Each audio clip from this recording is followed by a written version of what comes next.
Yeah, I know. Well, just I just got to follow this. I just got to, yeah, I just got to follow the text because it's all there.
Netta.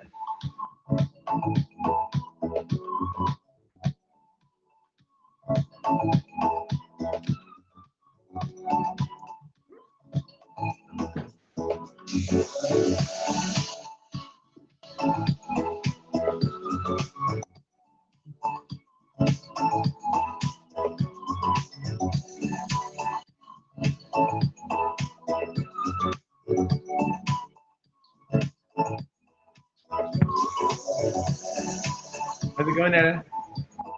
I'm doing well, and you? Good. Early for you, huh? Yeah. It's Yeah. what time is it? Well, here it's 9 5:30. o'clock, so it must be almost 9. Yeah, it's almost 6 here. Yeah. Oh my gosh. Wow. Now, if you had a baby, like Danny was up at 6, but like normally I'm sure you're not up that early. No, it's been a while since I've had to wake up this early for the kids. Oh my gosh, it's awesome. And I love your idea for your talk. So I'm looking forward to your talk, and just do whatever you feel like you're excited to talk about, Okay, sounds good. Thank you. Hi, Rohit. Hi, Sumitra. Hey guys. Hi. Hi, Sumitra. Good morning, Netta. Good morning. Got your coffee going? Exactly.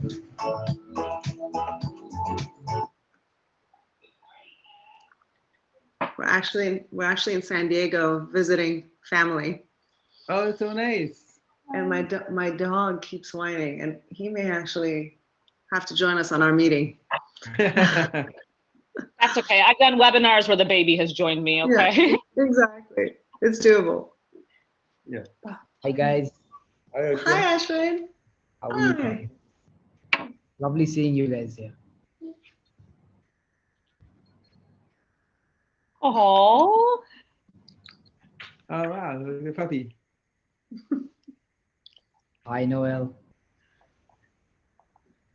Ashwin, are we gonna be, are all of us gonna be on the screen when someone else is speaking, or are We can we? turn off our videos and audios at that point. And Perfect. I'm still eating my breakfast. My second breakfast of the morning. Already had one.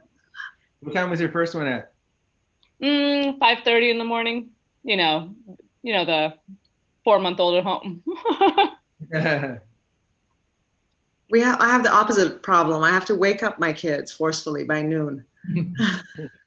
By noon. Oh, the new schedule, It'll- right? School. It'll happen. It'll happen soon.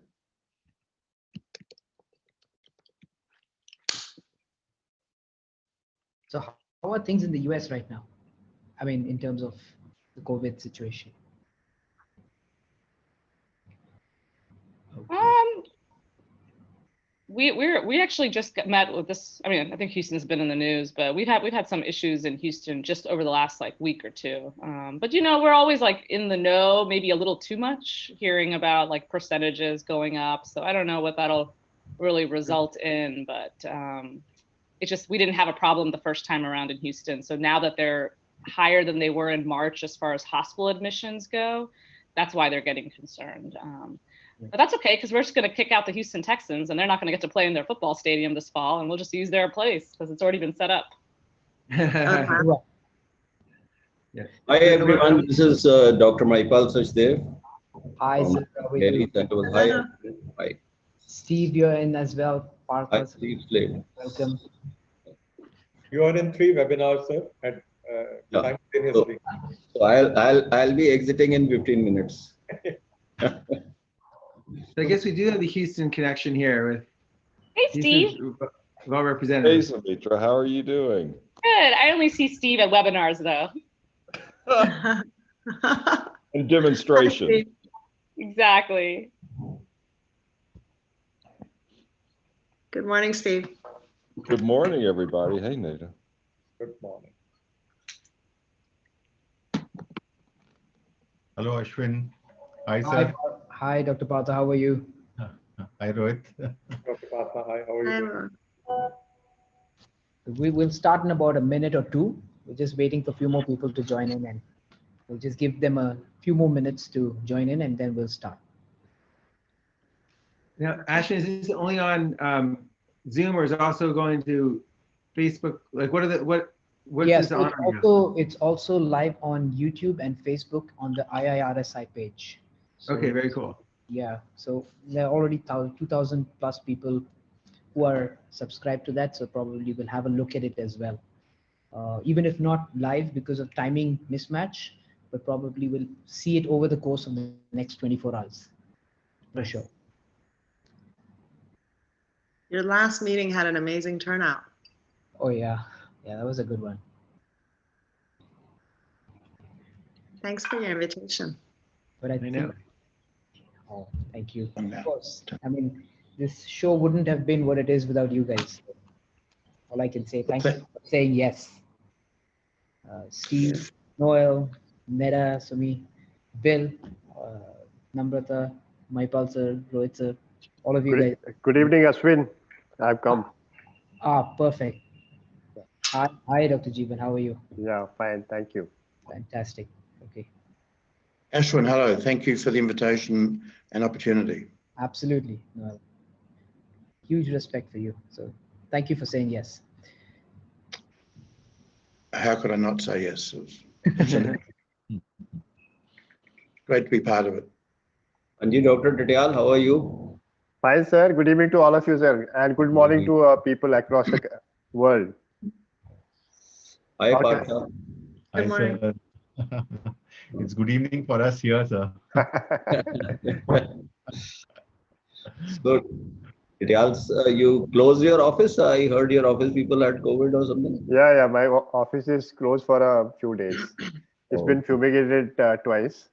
Okay. I'll start from Monday. Okay. Entire that block is full of infection. Yeah. All these staffs, they carry infection from their home.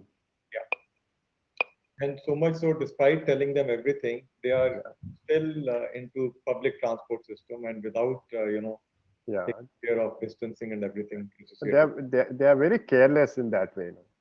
I think it's same across the world. That way. How is it in the US? It's okay. Actually, I mean, in California, it hasn't been affected as much, even though we are one of the higher kind of numbers per capita, but it has not. The death rate has been lower here, so I feel like the public, especially the young, take it very lightly. The death rate is, thank goodness that it's a little less in this part of the world as well. But then, I agree. Yes. In Delhi, we have 3-4 ophthalmologists who are infected. Oh. Ahmedabad was 5-6. One of them just came out of the ICU, I think. Yeah. All right. I think we'll start in a few seconds. So, Okay. all right.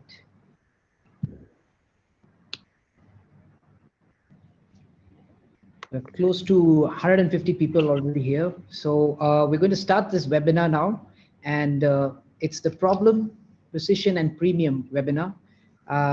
It's probably thank you to IIRSI and thank you to Alcon for doing this, for keeping us all alive and kicking even during these times of lockdown and so much of disturbance with the COVID situation across the world. We're seeing so much of so many industries go up and down, so much of disruption in our own industry, which is unheard of, and we have all not been so jobless across for a long time, to be honest. And I think the people on this panel are pretty much the most experienced, the most hardworking, and the most not resilient people. Yet COVID has actually disturbed all of us in many, many ways. But having said that, let's get on with the program. And I think I wanted to first introduce my co-moderator for the evening and morning for NEDA and the time zones where they are, for probably late night for where Noel is from, Australia. But yeah, I'm very happy to say that, thank you all for saying yes, first of all. But my co-moderator for the evening, Bill Trattler, he's a refractive corneal cataract surgeon at the Center for Excellence in Eye Care. He holds top positions at most of the big meetings, the ASCRS, the AO, and most importantly for me, I think he's one of the most best people I know, and has definitely helped me in every stage of my life personally, as well as professionally. I think his wife Jen definitely believes that, and so do I. He's probably named as one of the most well-dressed and handsome ophthalmologists across the world. He had me say this, so just for Okay, but a few words from you, Bill, and then I'll introduce the panelists. Of course, Ashwin, first of all, you've become a master at organizing these incredible educational virtual webinars, and every one I've attended that you've developed has been so educational, interactive, and has really made a big difference in my practice, and I really just love learning from so many great colleagues. And to think, like, 5 years ago, you'd never be able to learn on a Saturday morning, or for you maybe Saturday evening, from people around the world, and actually see them like we're doing right now. It's just incredible. It's not just that, it's the topics that are being presented. We're learning so much, and it just allows us to take better care of our patients. So Ashwin, thank you for organizing this, and speakers and panelists, thank you for your great participation today in your presentations. Thank you, Bill, for those words. I mean, I wanted to introduce the panelists first before we go on to the speakers, and I think Bill will do that as they go along with their talks. But Mahipal sir, I think, has been such a pioneer in this field of ophthalmology. The words cannot explain what he's done. He's currently the president of the IIOS, that's All India Ophthalmic, and he's also the chairman for Center of Sight. And thank you for being here, Mahipal sir, for gracing us with everything. And I know that you will be going on and off at times, but as much as time as we can get from you, I will be happy to have you here. Next up, we have Dr. Rohit Om Prakash. Apart from his practice with his son in Tushya in Amritsar, I think he holds one of the most special meetings of IIRSI in Amritsar. And I think everybody, at least the ones who have attended that meeting, will definitely vouch for that meeting in terms of the quality and the presentations of what he does with that meeting. Thank you, sir, for being here. And Dr. Jeevan, I think there's words again cannot take what he's done for the field. Not just that, he's at the All India Institute, which is probably the busiest place across the world in terms of ophthalmology. Right now, maybe seeing a bit of 2 days of lockdown for its own reasons, but he has personally won Padma Shri for his work in ophthalmology, and I think that's highly reputed. Padma Shri is bestowed upon by the government of India itself. And last but not the least, panelists, we have Partha Biswas, who's the chairman scientific committee of AIOS right now, and runs a wonderful practice in Kolkata, and is a dear, dear friend to many of us, especially me. So thank you so much for being here. Thank you so much. Up to you, Bill. Take it off. Of course. Well, I think we should kick it off. We have so many great talks today, and our first speaker is Noel Alpins, and I know many of you know him personally. Many of you also just have learned so much from him. He's a professor and really a pioneer in the field of cataract refractive surgery, really with just really leading the way for the surgical management of astigmatism. Dr. Alpins is a clinical professor at the University of Melbourne. He's on many editorial boards, and he speaks at so many international conferences around the world. I've had the pleasure of listening to him many times, and I'm super excited, and I'm sure we are all excited to hear him today. Thank you, Noel. Oh, thanks so much, Bill. And I do appreciate the invitation, and thank you for that very kind introduction. So just to get my screen started. Sure.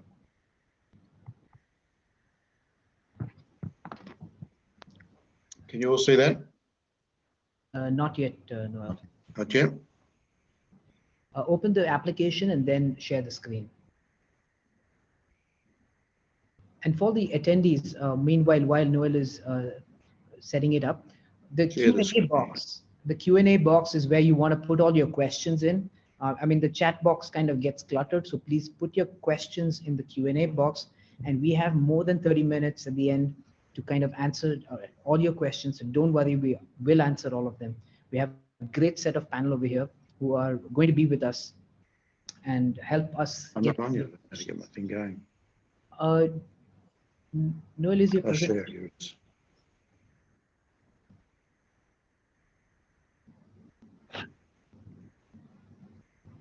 Okay, you should have it now. Perfect. Nice. Perfect. Very good. Sorry about that little delay there.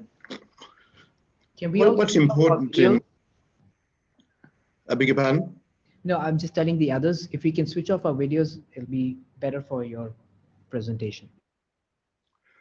So what's important in cataract surgery in particular is when you want to correct astigmatism at the same time, of course, the toric implant is the key element to this.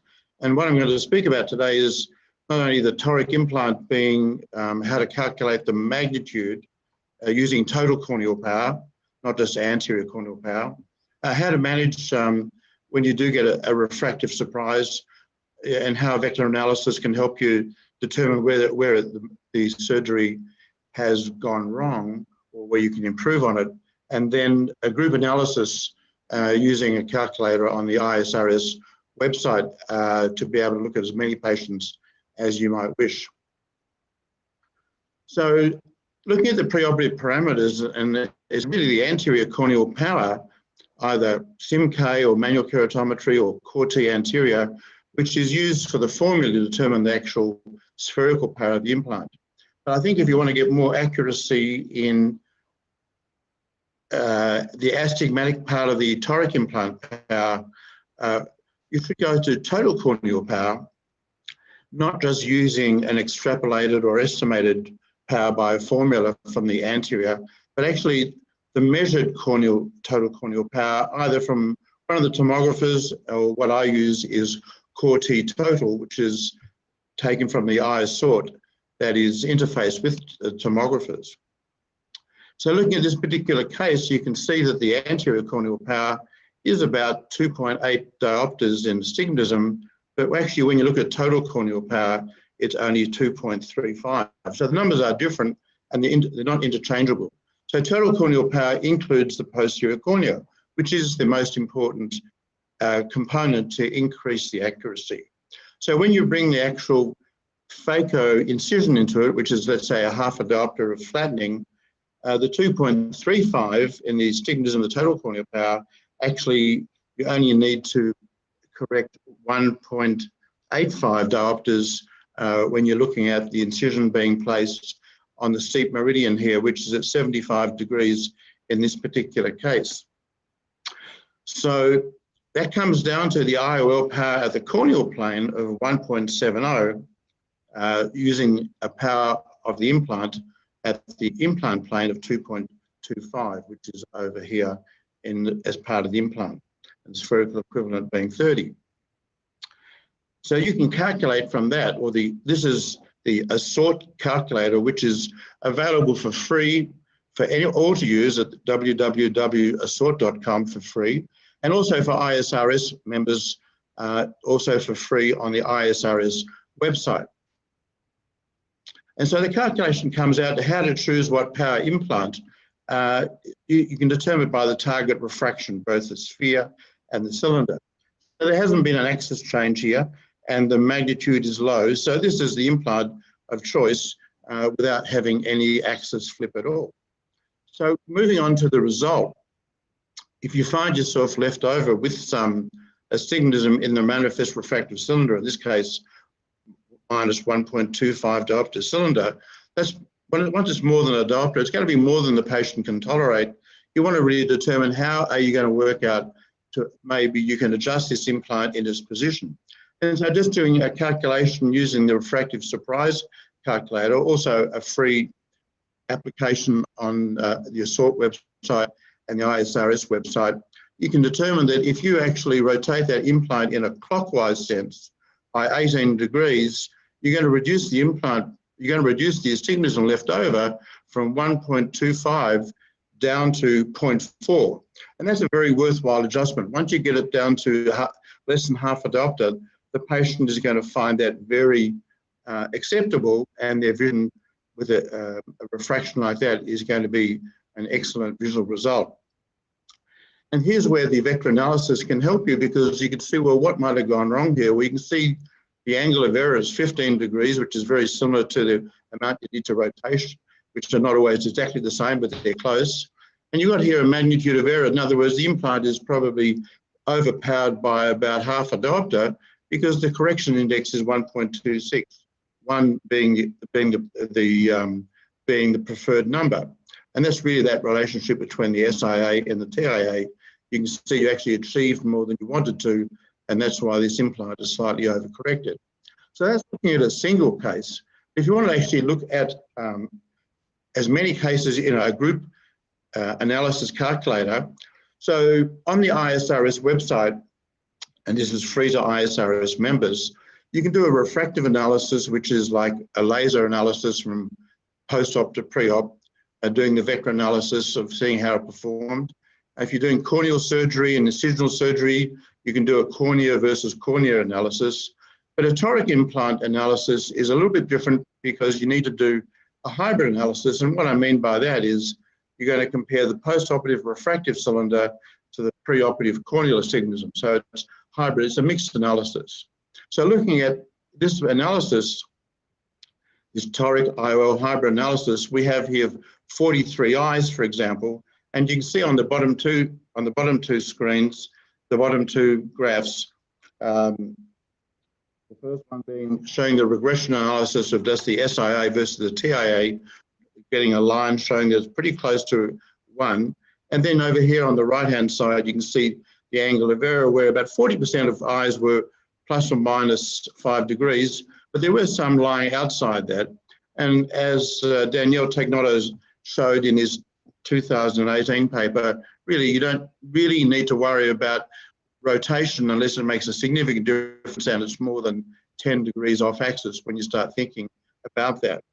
So looking at the vectorial analysis of the whole group, you've got the surgically induced astigmatism vector, the SIA, you've got the TIA, the target induced astigmatism vector, you've got the difference vector, which is really like the prediction error, how much are you actually off your target, and then the correction index, and looking at the mean of this, it comes up with a figure of 1.0, which shows that overall you're getting a pretty good average of 1, some a little bit more and some are a little bit less.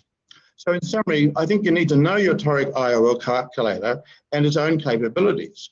But I think you want to look for a calculator like the Assault one that we have for free for you to use, which actually is able to give you the total corneal power as a separate entry to the anterior corneal power. You still need the anterior corneal power for the spherical calculations, but the total corneal power gives you a better calculation for the astigmatic power. And not just using an estimation or a calculation that's estimated, but you actually want to use the measured total corneal power, which you can take straight off your tomographer, any one of the 3 major ones, or you can use Core T total, which interfaces with these 3 major tomographers. So for toric IOL procedures, require this hybrid analysis, which is post-op refractive cylinder versus preoperative corneal astigmatism. And this post-op versus pre-op corneal astigmatism gives you that vectorial analysis. Has the implant overcorrected or undercorrected? How much is it overcorrected by the magnitude of error? And what's the angle of error? And how much can you rotate this using the refractive surprise calculator that we have on the IIRSI website and the assort.com website to be able to help you solve those problems when the result isn't quite as you expected, which might happen in 3 to 5% of cases, like in refractive surgery. You might need to do an adjustment. Thank you.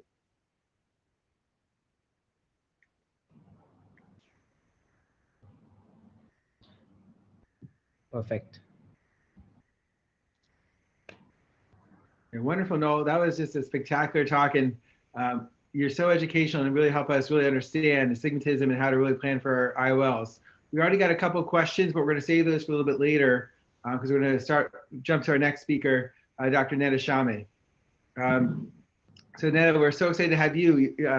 As everyone knows, Dr. Shame is a really well-known LASIK, cataract, refractive, and also corneal surgeon. Just a spectacular person overall, great speaker. Many of you may know her in the United States. She's actually on the commercial for one of the for Restasis, so I actually get to see her on TV every once in a while when those ads run. But she's just an expert in dry eye as well, and she's now a partner at the Maloney Shame Vision Institute in Los Angeles. She's was the medical director of the Doheny Eye Institute in Beverly Hills in the past, and she's just a fantastic speaker, great educator. We're really excited to have you, Neda, to speak today. Thank you so much, Bill. Thank you, Ashvin, for inviting me. It's quite an honor to be among these incredible international leaders in ophthalmology, and I really am humbled being here.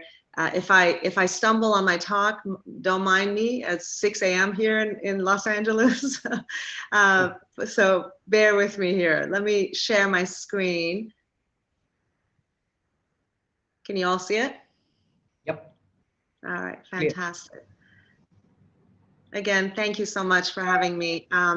The talk that's listed on Let me actually move this out of the way. The talk that's listed, it was a different title, and truthfully, when I started putting this talk together, it dawned on me that I think what's more unique about keratoconus and thinking about addressing keratoconus and visual rehabilitation in these patients is all the different types of patients that come in. And the other reason I changed the topic that I'm talking about is because during the COVID time, I had to convert, as we did most of us, to virtual consultations. And it really kind of forced me to focus on the history taking and the art of medicine. When I was evaluating these patients with history of keratoconus, patients I had never seen before, I really had to focus on their history to be able to make an assessment before they came in. And it was kind of a fun exercise to see how much I was able to do before actually seeing the patients. So we'll talk about keratoconus when one size doesn't fit all. Let me see. All right, there you go. All right, so as we know, keratoconus is a progressive condition in many patients, and it is a kind of a spectrum of disease where patients can fall anywhere on the spectrum. And when they arrive at our office for consultation, we may catch them at any point in that spectrum. We may likely have to decide if there's been progression of disease. We would need to evaluate if there is a surgical treatment for their visual complaints, or can this be done in a non-surgical way? And the other concern is always, do we need to shift the corneal shape or change it to address their visual complaints? So really, I think it comes down to chief complaints. Many times patients with keratoconus are just told to come in for corneal evaluation, when in fact, much of their visual complaints can be addressed with a non-surgical way. So most of my talk is actually just case by case and discussing how a case may be addressed uniquely. Obviously, I'm humbled to be among world experts on this topic, so I apologize if this is below level of interest, but bear with me for the next 10 minutes. So here's an interesting case, actually, 25-year-old seeking laser vision correction for spectacle independence. That's a 6 a.m. Issue there. As you can see, very high myope and a high level of astigmatism. There's a question of asymmetry on the corneal topography. 25-year-old, you would wonder if they are if they are keratoconic, if it would be progressive. But one thing that was important in the history, they were able to show me the prescription for their glasses 2 years ago on virtual consultation, and in fact had not changed. And this patient has been happy with their spectacle vision, but would like independence, and really no family history or other risk factors. So they finally came in, and indeed the corneal topography was somewhat questionable, and the pachymetry map also showed thinner corneas and some asymmetry. So this patient may very well have form fruste. Of course, with that level of refractive error, would not be a candidate for laser vision correction, but we offered toric ICL and monitoring for keratoconus in this patient, thinking that they may actually be keratoconus suspect or form fruste. And in fact, the results have been fantastic. Here's another case referred for keratoconus consult. This is different. I actually came in with a diagnosis of keratoconus and advised collagen cross-linking before they came to see me. The patient, though, reported vision was good without glasses even, but quote unquote, the left eye has always been weaker. And sometimes the eyes cross if they're not wearing their glasses. And as you can see, there's significant anisometropia. There's also significant difference in the corneal astigmatism and refractive astigmatism. This is a patient who doesn't have keratoconus based on the measurements we did in our office.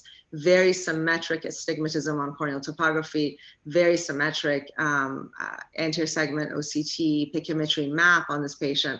And their prescription has also been very stable for the last 3 years. So this is a patient who has just normal symmetric astigmatism, anisometropia, and amblyopia in the left eye. And truthfully, the patient was very happy. And this is where I think history is more important than our clinical findings. We don't treat diagnoses, we treat patients' complaints. We offered a refractive lens exchange with a toric lens in this patient, but encouraged them to go about their life without even that they were happy. So here's more kind of towards keratoconus, 30-year-old with keratoconus and progressive change in vision over the last 3 years in their better eye. Here's a change from 2015 to 2018.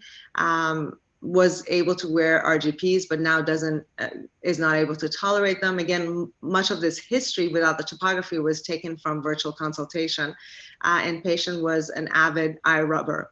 And indeed, I actually was able to, during our virtual conversation, talk about progressive keratoconus without really having much more diagnostic values on this patient, and advise collagen cross-linking to stabilize the keratoconus and then address the visual complaints after stabilization, or even potentially with. Many of the panelists and speakers on this wonderful webinar actually do PRK together with collagen cross-linking. In this case, I went ahead and performed collagen cross-linking, and after 1 year, there was significant improvement in the better eye, the right eye, with vision actually correctable with spectacles to 20/20. The worse eye was not as easily correctable, but nevertheless was stabilized and improved, and the patient was fitted with rigid gas permeable, actually scleral lens in this case. This case, again, an older keratoconic. So what we know is that with older patients, there's some slow progression. I don't believe, and I think Dr. Trattler has spoken about this a lot, I don't believe that it stops progressing. I think it may slow down. But in this case, the patient was referred for corneal transplant in the left eye because the patient had been reporting worsening vision, but said that prior to 3 years ago, the vision had been quite good with glasses and only started to worsen over the last 3 years. So in looking at this patient, the optometrist said that sclerals did not help with the vision and felt that a corneal transplant would be the right approach. As you can see, this is the MR in the office. The vision was only correctable to 20/50 with manifest refraction. But when you take the right history, it actually helps guide the treatment in most of our patients. The glasses from 3 years ago were had the same cylinder with much better vision. So this points at a different reason for the patient's loss of vision. And in fact, the patient was found to have visually significant PSC cataract, and a toric lens was offered to this patient because the central 3 millimeter of the corneal topography showed very symmetric bow tie astigmatism. And this is key in these patients with keratoconus, that if that central 3 millimeters shows you very symmetric astigmatism, and especially if the patient reports that with glasses they were able to obtain excellent vision, typically toric lens is a fantastic option in these patients. And in fact, this patient was able to have 20/25 vision without correction. And this is my last case. So 48-year-old with keratoconus. Now this one is quite advanced, intolerant of scleral or RGPs due to chronic GPC and significant thinning of the cornea.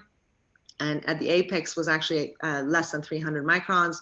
And this is their best corrected visual acuity with an RGP, not that much better, but they were unable to tolerate the RGP. And indeed, again, severe keratoconus, no scarring, and no break in the decimes. And so the plan for this patient was to perform deep anterior lamellar keratoplasty using the big bubble technique. And I tend to really prefer a running suture, a 24-bite running suture in these types of patients with a deep anterior lamellar keratoplasty, and actually using the femtosecond laser for a zigzag incision. And in doing all of these steps and adjusting the suture early on, I'm able to get really fantastic refractive outcomes and contour of the cornea. In this case, after removing the sutures at the 12-month mark, the patient had a very symmetric astigmatism of less than 2 diopters. And I was able then to perform femtosecond cataract surgery with a toric lens implant and offer the patient uncorrected visual acuity of 20/25. So these are different versions of keratoconus, of patients in spectrum of keratoconus that were handled differently. But I think the key comes again down to addressing the patient's chief complaint and not their diagnoses, and really think about treatment goals when you're addressing these patients. Is it stopping the progression of the keratoconus? Is it wanting to change the shape of the cornea?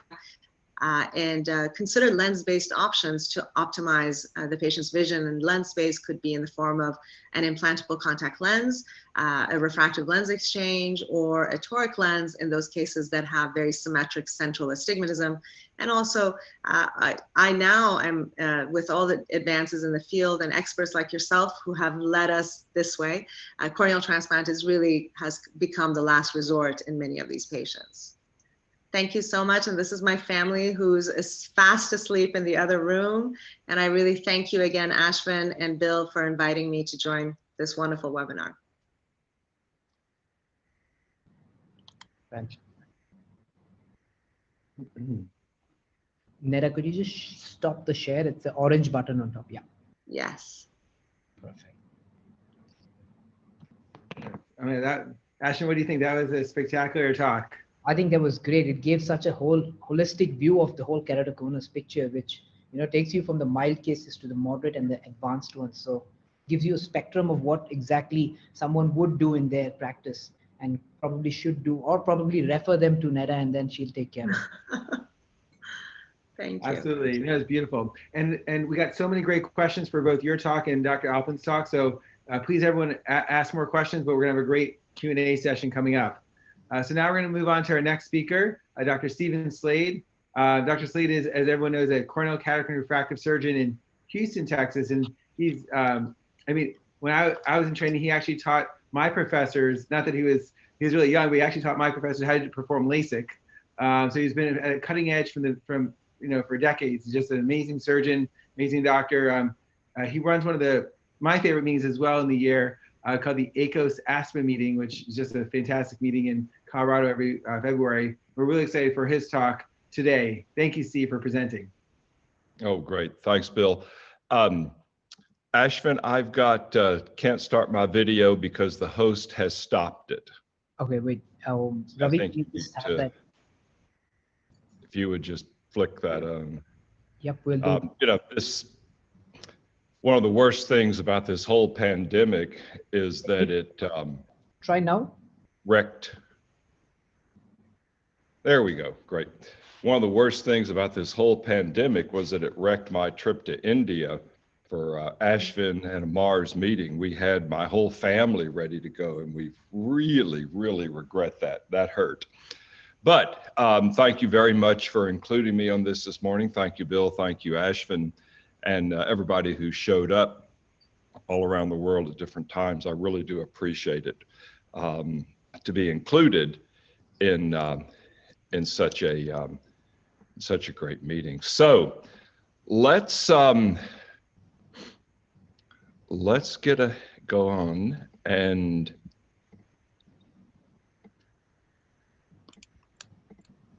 start. Just open the application and then share the screen. There. That should work. Yes? Good. Perfect. Okay, so my topic is lens selection in post-refractive and complex corneas. And we're a little bit of a setup here in Houston. I think RK was so prevalent here. We were doing more numbers than any place else really in the United States. And then we got a hold of LASIK early. So in my clinic and specializing in cornea, we get a lot of patients that wouldn't be considered your ideal patients for cataract surgery. And there's just the roadmap is very complex, but I really want to concentrate just on two things today, and that's patient selection and lens selection. Now, leaving the country the next day is always a great patient selection criteria. Hopefully, if they're going to some place like India, then Ashvin can take care of them post-operatively, and that's wonderful. But most of the time, not only are you doing the surgery, but you're going to be taking care of these people and trying to meet their expectations. And especially with the refractive patients, their expectations are high. You at one point in time, you made them 20/20, and they didn't have to wear glasses after LASIK. So they certainly can have the highest expectations of any patients you do. Current complaints will be wearing glasses, fuzzy vision, halos, the whole thing. Surgical history, you want to know what they've had. It may limit your options later in life. And then all the things you're used to doing, dry eye exam, a really good slit lamp, the status of their retina, become even more important. Topographies, looking at their aberrations with multiple devices, keratometry, the higher order aberrations, maybe checking their aberrations with a dilated pupil and then their normal pupil. And having different devices really does help us. Dry eyes, just jump all over this because this can wreck your entire surgery. Certainly if get them stable first, not only for the lens selection, but again, for their vision after surgery. We use lots of serum tears on our patients, and that helps. I would encourage you to look at that. So LASIK, well, you know, most of the LASIK patients really do just quite well, and they turn into routine cataract patients. But that's kind of your myopes and your spherical myopes. It's extremely helpful to know what kind of LASIK they had, how much, were there any complications, were there re-ops? So knowing their surgical history helps. This looks great, right? I mean, it's a myope, it's less than 6 diopters. I'm not sure this adds any risk or is going to hurt your outcomes at all, really. Hyperopic LASIK, I'm actually more comfortable doing these certainly than I used to be, and I think what is out there a lot, these people also do well, but how much hyperopic LASIK have they had? How steep? You know, look at their negative spherical aberration that you induce. The centration is so key. The treated optical zone or the effective optical zone that you come out with for a hyperope is always smaller. Their pupils may be smaller, but so is their optical zone. So look at these people, your hyperopes, especially carefully. We like, this is a Tracy readout, ray tracing. We use it a lot. Yeah, and there's a lot of sort of magic numbers that people put out there with how much coma, how much total aberration, how much negative spherical aberration they'll treat. This patient has 0.6, for example, and I hear that number a lot, but I'm not sure that, I'm not a big fan of magic numbers, limits arbitrarily sort of dogmatically stated. So remember this in the whole picture. And again, a Tracy reading. One thing that we found useful is kind of old school, and that's simply look at the Myers of the patient. In your testing, one trick that we use is we use a lot of contact lens, scleral lens over refractions. We're not really trying to fit them with a scleral lens. Of course, if they turn out liking the scleral lens, great. We may do with that for a while. But really what we're trying to do is rule out the cornea component of their visual deficit. If they have, if they come in complaining of vision and you can determine with a hard contact lens over refraction that a great deal of its cornea, you're not going to fix that with a cataract surgery. So what are you going to do? You can certainly maybe make them better, certainly maybe. You can likely make them better by taking out their cataract, all predicated on having a good retina, but the real improvement might be from the cornea. Remember, also, once you've put in a lens, if it's a toric lens, if it's a light adjustable lens, putting on a contact lens now is going to be problematic because you're going to show and let their corneal the astigmatism of the lens come through. So a lot of times you may have to tell a patient, you'll still have to wear your contact lenses after this. Radiokeratotomy. Oh, these people are coming in droves now. This was sort of the baby boomers' refractive surgery. And there were just a lot done, certainly in the United States. You know, and it's kind of like LASIK. Was it myopic? That's better. Was it an extreme amount? That's even worse. How many cuts did they have? Did they have bizarre patterns of cuts? Believe it or not, you can also look at the quality of the radiokeratotomy. If you've seen these, you know, in Houston, I can tell you 9 times out of 10 who did the radiokeratotomy, which surgeon, just by looking actually at their pattern and how good the incisions are.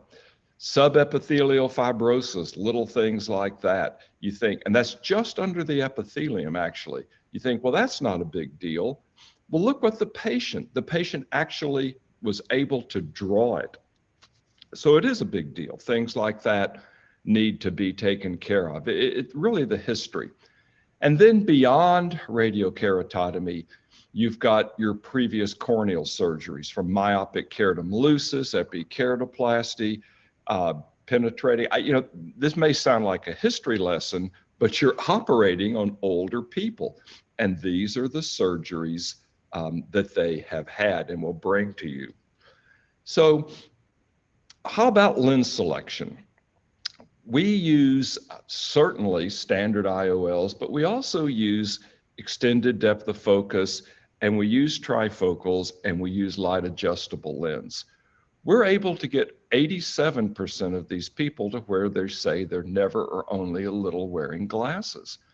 Now, we used to use primarily extended depth of focus, and we could generate numbers. This is my data, other people's data. We could generate data and patient satisfaction with glare and halos that matched FDA trial results. Why is that? Couple of things likely. First of all, most of these are RK, are myopic LASIK, and those are the people that are most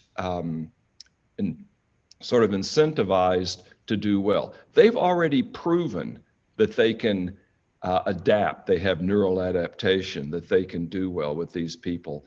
And then likely, especially with EDOF lenses, and I've gone through this with optical engineers and partially understood it, but there actually may be points to where the EDOF is especially tolerant to astigmatism in these people. I've seen good results. This is Fisher and Potvin's data with restores. So don't necessarily rule out. Now, of course, when you go to a complex lens and a complex cornea, it can be logarithmic in these in your problems. So choose the best patients first. But a myopic LASIK patient, a well-centered hyperopic LASIK patient, I really don't worry. But a real godsend to these is the light adjustable. This is a silicone lens. You think of it as a monofocal. You can put it in the capsule or the sulcus, very easy to exchange. And that's important in these patients because you will be exchanging more of them than you will standard cataract patients. But oh my gosh, it's so easy. You don't have to do special preoperative measurements. You don't mark the cornea for astigmatism because you're dealing with that afterwards once your spherically induced astigmatism has died down, once the cornea has settled down. And RK corneas fluctuate immediately postoperatively. Standard cataract removal, we do not do intraoperative aberrometry on these patients. If you have to take one of these out, if you haven't yet, this video, there we go. It's going a little slow, but on Zoom. But trust me on this one, they spin out 2 years later easily. So it's a wonderful lens to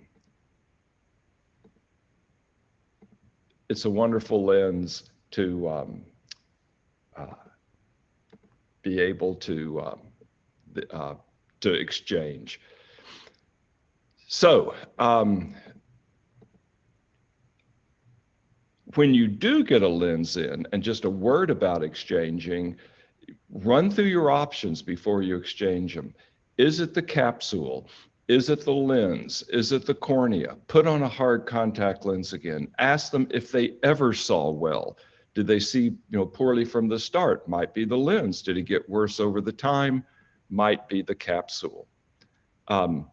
Last lens I'll mention is the trifocal. And we have started using Panoptics, which we really like this lens. I mean, the results are phenomenal, but especially with glasses-free visions. But we've started using these gingerly in post-refractive corneas, and we have surprised ourselves how well they do. So I see us doing more of those in the future. Now, we're not perfect. This is actually a picture of our post-op parking lot for these patients. So yeah, admittedly, it's tougher, and admittedly, your results may not be as good as they are with the perfect non-previously operated cataract patient. But be careful, studious, cautious, watch your results, and these patients will be your happiest post-operative patients. I can assure you that.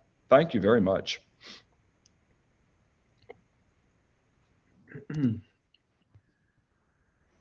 Thank you, Steve. That was a spectacular talk. Wow, your parking lot it was pretty impressive there. Thanks for sharing the image from your parking lot. So perfect. That was a great talk, and we're actually gonna go do a couple of questions for each of the speakers, because we've had so many wonderful questions so far that have been asked. I think we'll just do like 2 questions per speaker, if that's okay. So we'll start off with Dr. Alpens. And one of the first questions came out is that with the pandemic and some of the challenges going on, what's the chance that a lens actually won't stay stable and you have to go back and re-rotate? So, obviously you've shared like a very powerful method for calculating the correct axis, but even with the best calculations, lenses may rotate. So are you concerned about using a toric lens in this situation where we are now, or do you feel comfortable that the results are pretty outstanding overall? Dr. Alpens. Good question, Bill. And the answer is that the need to rotate has gone down in my hands, and it's probably my experience. Maybe the lenses have had some modification, but I mean, we tell all the patients preoperatively, just like you do for a refractive laser patient, there is a small chance you're going to have an adjustment to make it better. So like our laser retreat is probably is 1%, less than 2%. Torics is probably similar, maybe 3 to 5, but getting less than that. So the answer is it can happen. And certainly if you think you're going to get an improvement like in the example I showed you, it's definitely worth going ahead. And one of the questions was, well, as you said, with the pandemic, is that an extra procedure that is a greater risk? To do a rotation, there isn't really a lot of manipulation going on. You just need to, if you do it around about 3 to 4 weeks after the initial surgery, you just need to elevate the leaf of the anterior capsule on both sides, use a separate incision and come in like from 90 degrees away from each other. So it's astigmatically neutral.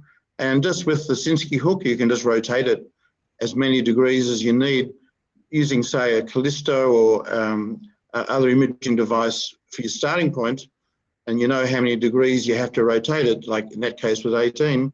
So you don't really have to know where it is, you just have to know you got to rotate it 18 degrees, and the imaging device is going to help you with that. So the manipulation is very small. I wouldn't say that the pandemic is an issue. And if it happens on the first eye, and we're going to do the second cataract within 2 to 4 weeks, I'll go and do the manipulation of the first eye on the same day that I actually do the second eye's cataract, because the risk is so low. This is, as you do these days, bilateral cataract surgery, same day cataract surgery. Doing a manipulation for a rotation is not a big increase, is not an increase in risk as I see it. Perfect. That was a great answer. I'll ask the second question. I thought that was really interesting is, so we have so many devices for measuring corneal astigmatism. We have, keratometry, biometry, topography, tomography. First of all, is there one that's the very best for figuring out the right axis and the power of astigmatism, or do you need to use multiple devices? And just help us work our way through that whole concept. Yeah, so great. Another great question. And the answer is do all the measurements. We start off with like 6 measurements, but I also like using core T anterior and core T total. I also use total corneal power off the device, because if you don't use core T total, you can still get total corneal power off the 3 major devices being Galileo, Cam, and CSO Sirius. So when I look at all the numbers, I look at the magnitudes, and then I look at the meridia, and I try and see where core T total sits in amongst all those. And usually it's somewhere, it's a tiebreaker. It's usually right there near the center of all of them. So I use core T total, and as I say, you can use total corneal power from the tomography itself, and use that in the calculation for the initial power of the implant. And so that really gives me the greatest accuracy. And I think that also you need to take into account the flattening effect of your own surgical incision. So you want to know the history of your own incisions, and not just the SIA, because that's kind of like a number that's comprehensive, that kind of encompasses both flattening effect and torque. So you want to leave out the torque and just know the flattening effect of your own flattening effect, which is going to be a little bit different whether you're operating at 90 degrees or you're operating horizontally at 0 or 180. So you want to know the history, a bit of a history of your own incisions, much as I showed in the 2006 paper in the Journal of Refractive Surgery, where you show all the incisions around the eye if you do on-axis incisions. And so that your own history gives you the flattening effect. So you need to take the flattening effect into account, and if it's going to be on incision, like I showed in the example, you're going to reduce the power.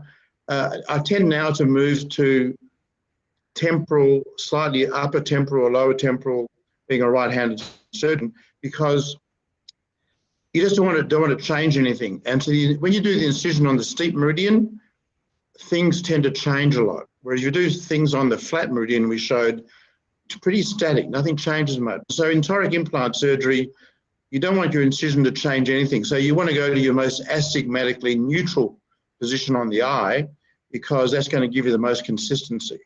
So in the case I showed, we reduced the power of the implant by half a diopter, but if you've got an astigmatically neutral incision, you know where it is for your own behavior of your own incisions, then you're not going to reduce that power of the total corneal power. You're going to use that exactly for the power of the toricity of the implant. Perfect. Thank you so much, Noel. Dr. Ashwin? Dr. Rohit, what in the Indian setting do you do for the machine, in terms of which device do you use to measure the corneal astigmatism, one, and anybody else? I think Dr. Jeevan, if you can answer, what's the maximum and minimum amount of corneal astigmatism that you correct with a toric implant? Yeah, I think what I am doing now is I'm using the Barrett toric calculator, because this Barrett toric calculator is probably giving an excellent result because it is not data-based. It is based on calculations. No doubt it takes into account some bit of database also. So that is the first thing which I'm doing. So the results of this, I'm using the IOL Master 700 for calculating the posterior corneal astigmatism also. But the results with Barrett calculation, Barrett toric calculator is still better than Barrett with TK. So that is what I'm usually taking into consideration. That is the first point. Centroid I'm using for my surgical induced astigmatism as one, using my incision primarily in the temporal incision. So another thing which is there is that toricity ratio is something which I'm asking my lens dealer whether they are calibrating the toricity ratio or not, because at times, you know, they are keeping it at 1.5 in all the IOLs. So, and one more thing, what was the second part of the question, if I'm permitted to ask? It was towards what's the maximum corneal astigmatism and minimum corneal astigmatism that you take a toric implant for? Well, if the posterior corneal astigmatism has been taken into account, so, you know, from anything between 0.5 to 0.6, I usually do on axis with opposite clear corneal incision. And those patients who are asking for flax, I'm using the, you know, the femtosecond laser assisted incisional keratotomy in those patients. But above 1, in all cases, whether it is with the rule or against the rule. But if the patient happens to be a young person, with the rule, I undercorrect slightly, and against the rule, I completely correct. Dr. Jeevan, any comments on this one?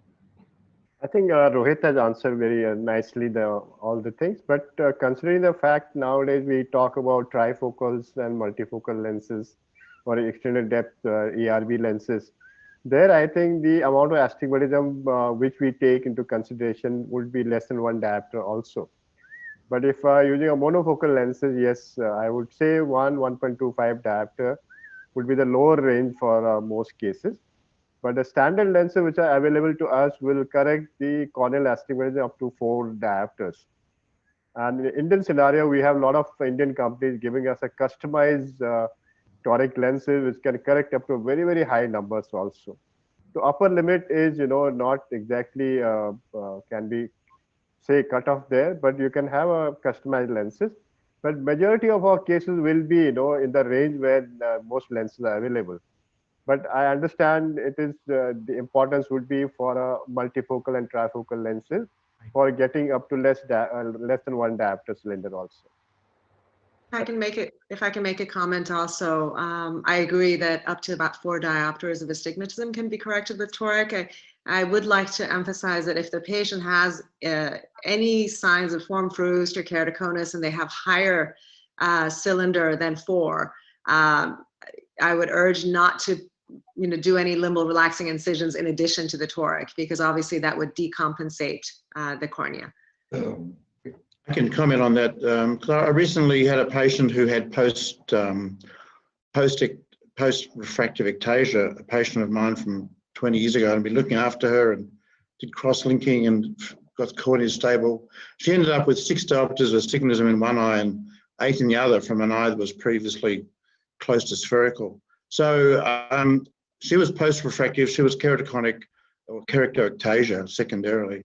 And so I treated her for 8 diopters in one eye and 6 in the other eye. And the results were really, she was very excited, being unaided 6 in each eye, and hadn't seen that well since she used to wear glasses. So I think you can go higher than 4. You can go, in her case, up to 8 in one eye and 6 in the other. Perfect. So these are great, great topic. I was going to just jump to the next question. And this was aimed towards Netta, but it's really the same theme. Dr. Shami, the question is, how do you determine whether whether a patient is a candidate for a toric implant if they have keratoconus? So you see a patient with keratoconus, they have a cataract, but in what situations can you use a toric lens and when should you avoid a toric lens? Yeah, I think the history helps a lot. If the patient tells you that glasses or, you know, prescription glasses gave them sufficient good vision, or soft contact lenses were tolerated and the vision was good, that tells you that the irregular astigmatism is not a huge component in their visual rehabilitation. They need to understand a toric lens would not be equivalent to an RGP or a scleral lens vision. The other obviously is imaging, and if when you do topography or you look at the curvature of the cornea, if the central visual axis, if you really mark the central 3 millimeters and not look outside that area, and if that is bow tie and symmetric, then that tells you that that patient will likely be correctable with the toric lens. Absolutely right. Beautiful. Dr. Partha, what would you do in these cases, and when do you take up these cases in keratoconus if you find a case for toric lenses? The keratoconus, it was a very interesting talk that you gave, Nada. And I really liked all the case presentations that you gave, which were very, very important as to understand that when to take up what. So first and foremost in keratoconus, the cataracts appear a little early. But do we jump to a cataract surgery as soon as it appears? So, well, I think the answer is obvious no. So we try and improve the vision as much as possible. And it is only when that both the corneal topographies are showing that there is no progression. And here I'd just like to emphasize one point. During the surgical procedure, uh, not a corneal incision, but a slightly scleral incision is something that I choose for my patients so as not to induce any amount of astigmatism or not to make it irregular either. And thereby, if it is, as you very, very rightly said, that if it is a symmetric bow tie, these patients do extremely well with toric IOLs. So but of course, if it's a very high diopter, a very high astigmatism, and the possibility of a slight change in the axis can lead to a lot of deficit of the final visual outcome. So it's very important to counsel these patients as well that maybe a rotation or a second surgery might be required at a future time. So these are a few things that I think I just thought I would comment on. We'll do one question for, yes, Dr. Rohit, and then we'll do one question for Steve, and we'll move on with the program after that. I think maximum rotation occurs in the first hour after surgery. So that is what is the most critical area, critical time in the whole scenario. For that, we have to be, so there are a few things which have to be borne in mind, that the incisions have to be perfectly sealed for that matter. Because if there is a non-sealed wound by any matter, be it the side port incision, with the efflux of the fluid, there can be some rotation. So sealing of the wound is very important in these cases. In the first hour after surgery, I usually ask the patients not to go in for much of movement. So I ask the patients to remain in a supine position for at least for the first hour itself. So that is what I usually add in my routine of patients. All right. Beautiful. Thank you. I have a question for Dr. Slade, and then we'll ask the panelists as well. So Dr. Slade, thank you for your fantastic talk on cataract surgery in patients with previous refractive surgery. One of the challenges comes, you have a patient that they've had myopic LASIK, you look at the topography, it's beautiful, and they want reduced need for glasses afterwards. You have a lot of options in your arsenal right now. You have the Symphony lens in the US, we have the trifocal, and you also have the light adjustable lens. I know internationally there may be even other options. What do you do for your patients? Which way do you go if they want to say, Dr. Slade, I really don't want to wear glasses after surgery right now in 2020? Okay. Well, that patient has unrealistic expectations, Bill. So Okay. The first thing I would do would be not go to the operating room. I would go to the examination room where you actually talk to the patient. And, once again, as I said, these patients are tricky. You have made them almost, a 30-year-old -3, you remember those. They're like perfect. So it's not realistic for them to say, gee, I don't want to wear glasses at all. But maybe your question was more along the lines of which gives the best results. And if it's a LASIK -3, they're so close to normal that I will counsel them almost like our non-operated corneas. And I'll, if they're more after perfect distance, they like a little monovision, I'll tend to go to the light adjustable, which is very available in the US. If they want their best chance at not wearing glasses, I'll tend to go to the Panoptix. So they're closer to an FDA trial patient.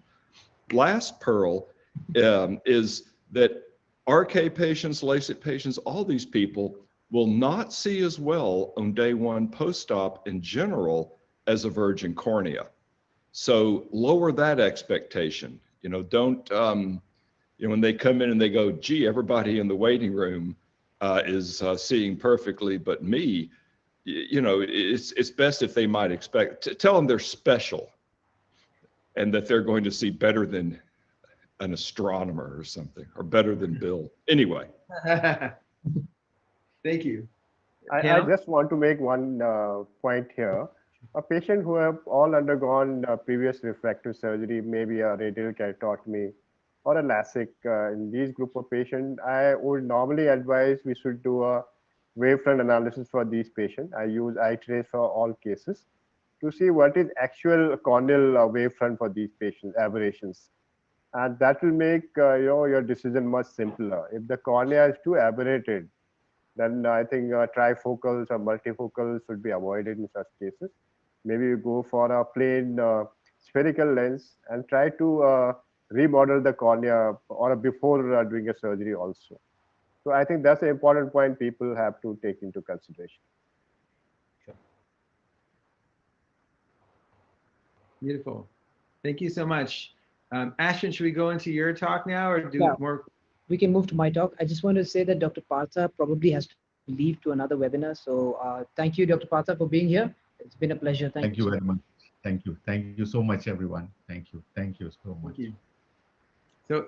So I get the pleasure of introducing Ashwin Agarwal, who, I mean, there's so much to say, and yet, he's also very humble and he probably doesn't want much to say. So I'll just say that I just share experience that if you get a chance to, and Dr. Slade, like you said, actually go visit Ashwin and Amar and Susan Jacob in Chennai and get to watch them in surgery. They're brilliant surgeons and you learn so much by spending time in the operating theater with them. So with that, Ashwin, we're looking forward to learning more pearls about surgery. Thank you. Perfect. So my talk today is on, sorry, I just shut my own screen. Yeah, okay. My talk today is, can you guys see my screen? Yeah, it's there, yes. Perfect. It's on managing subluxated cases. And in order to manage these subluxated cases, I think we have to first understand how do I look at subluxation. I look at subluxation in two forms. One is the severity and the second is the pathology. If the pathology, and I'm talking about pathology first, is if it's a congenital disease or it's a progressive one or a traumatic one.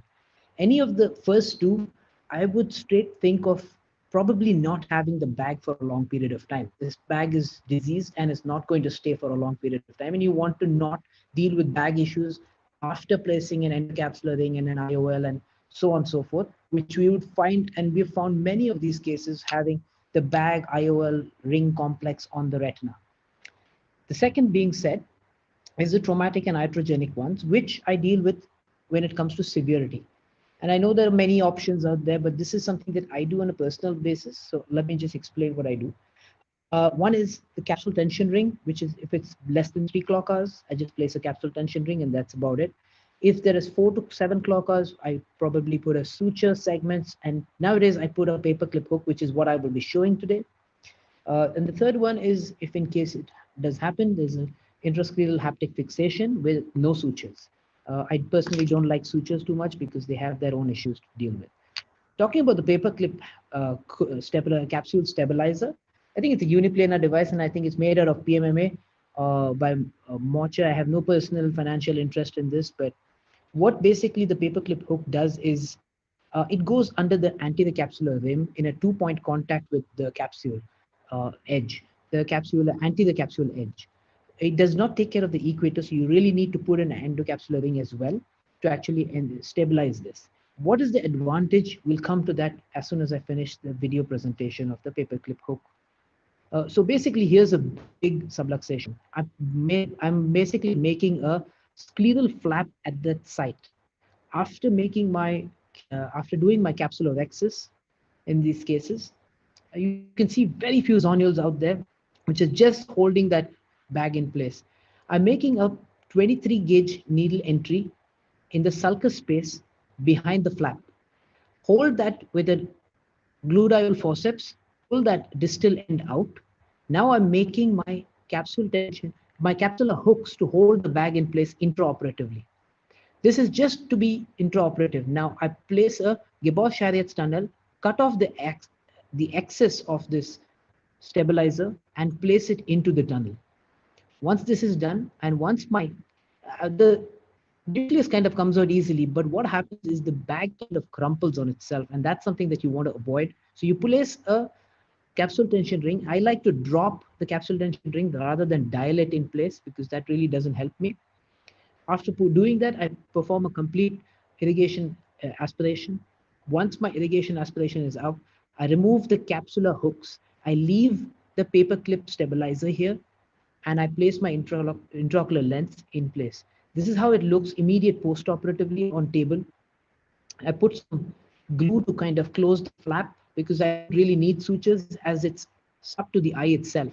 And I just glue the conjunctiva as well.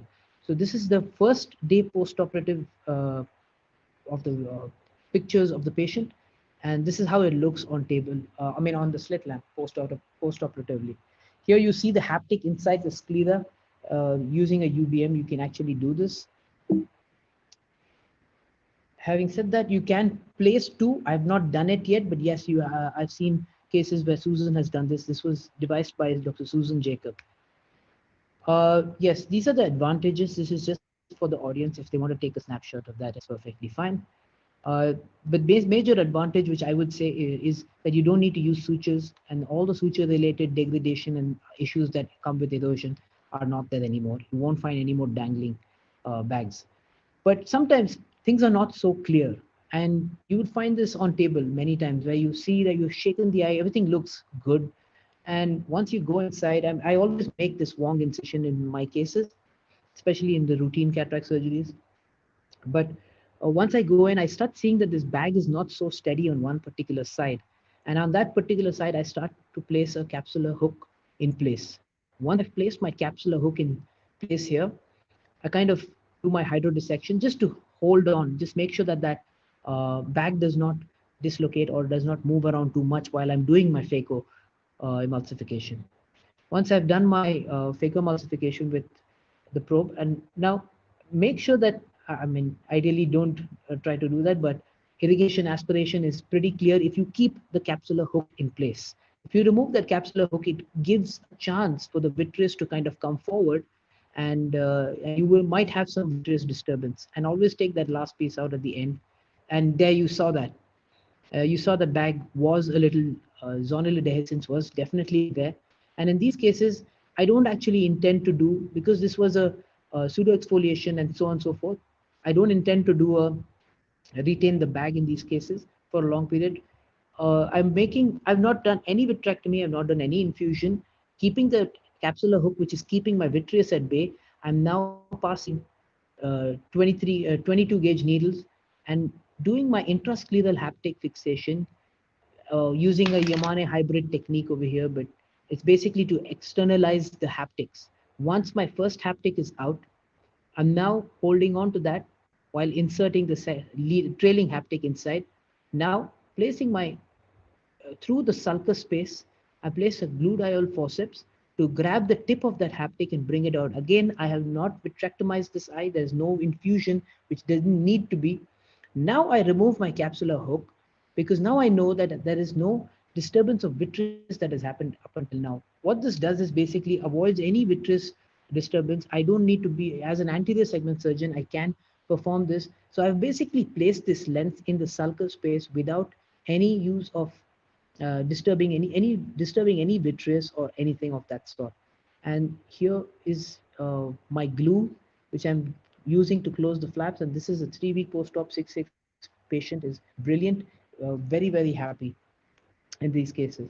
But things can become even worse. So once the subluxation ends up to be like this, you really want to know what to do. If it's a soft cataract, again, I repeat, if it's a soft cataract, only then perform a glued IOL scaffold. A scaffold technique is basically what I'm trying to do here is make my intrascleral haptic flaps. Once I've made my flaps, I push using a modified power technique. I push this complete bag complex up, use some pilocarpine to reduce the size of the pupil. Anterior vitrectomy is now done. After performing the anterior vitrectomy through the ports, I'm placing my intraocular lens under the nucleus, under the whole bag. And since it's soft and it's transparent, I can actually visualize every bit of it and visualize the haptic tips and externalize them. I only need 2 millimeters of the central pupil. Once this is done, because it's soft, again, this is why this has to be a soft nucleus for me to do this. I can just emulsify it without even using any phacoemulsification power. So that was done on pure just irrigation aspiration mode. And once this is complete, I've closed the flaps, closed the uh, conjunctiva, and that's the end of the case. That was day one post-op. If you have a hard nucleus, what do you do if you have a hard nucleus? Same case, almost same case. If you have a hard nucleus, the best approach that I have seen till date is using a scleral tunnel. So make my flaps using a crescent blade. Once I've made my flaps, I also make a scleral tunnel here. This is my scleral tunnel to ensure that the nucleus can, or the bag complex, whichever it is, can come out without any force and without any traction or least amount of traction possible. What I'm doing here is again a modified PAL technique to bring it up into the anterior chamber. Once it's up in the anterior chamber, I now open up that wound, make sure that this whole bag complex just comes out, suture up, and now do my anterior vitrectomy, perform my anterior vitrectomy to ensure that the whole, as you're seeing here, all the anterior, the vitreous is still present. Once it's not present, you will see that the pupil kind of shuts down. Now I can perform my glued intraocular lens. If you're doing a Yamane, do a Yamane, whichever lens. You can use the Alcon lenses as well. Absolutely no problems. And here you are, performing the glue dial technique. And once that's done, the Gabor-Chariot's tunnel is made and the haptics are tucked into the Gabor-Chariot's tunnel. And here we are with closing up this case. This is pretty much the end of the case where I close the flaps and the conjunctiva with glue, and you have a taut eyeball. That's pretty much how I deal with. These are some of the reasons why I don't use sutures in most of the cases. And I've pretty much done away with sutures from all else. Thank you very much. Ashwin, that is always amazing. I know that I watch your videos and go, wow, if I can only do all those procedures, I definitely need to keep learning and becoming, learning all those technologies and techniques. Thank you for sharing so much. I know we're going to do questions and answers after the next couple of talks. So we're going to just move right into our next speaker, Dr. Sumitra Khandawal. And Dr. Khandawal, as everyone knows, is just a wonderful surgeon. She does cataract, refractive, and corneal surgery. She's a professor, associate professor at Baylor College of Medicine, and she teaches residents and fellows. She speaks at meetings both in the US and internationally. And we're super excited for you to share one of my favorite topics, since I am currently wearing some glasses right now, temporarily, hopefully, is presbyopia solutions that work. Thank you, Sumitra. Well, thanks everybody for having me. It's always fun to follow one of Ashwin's talks with all of his cataract gymnastics. So we're going to kind of change back a little bit to presbyopia solutions. And as Bill mentioned, I teach residents and fellows, and a lot of times they're just like, how do I get started with presbyopia correcting lenses? It's very overwhelming. So hopefully this talk can engage those who are maybe just starting out, are interested in presbyopia correcting options, and even those who are already doing it but just want to have a different perspective. And so I think the key steps to success are to understand the patient's goals, do a great preoperative exam. That's even for all cataract surgery, not just presbyopia correcting lenses.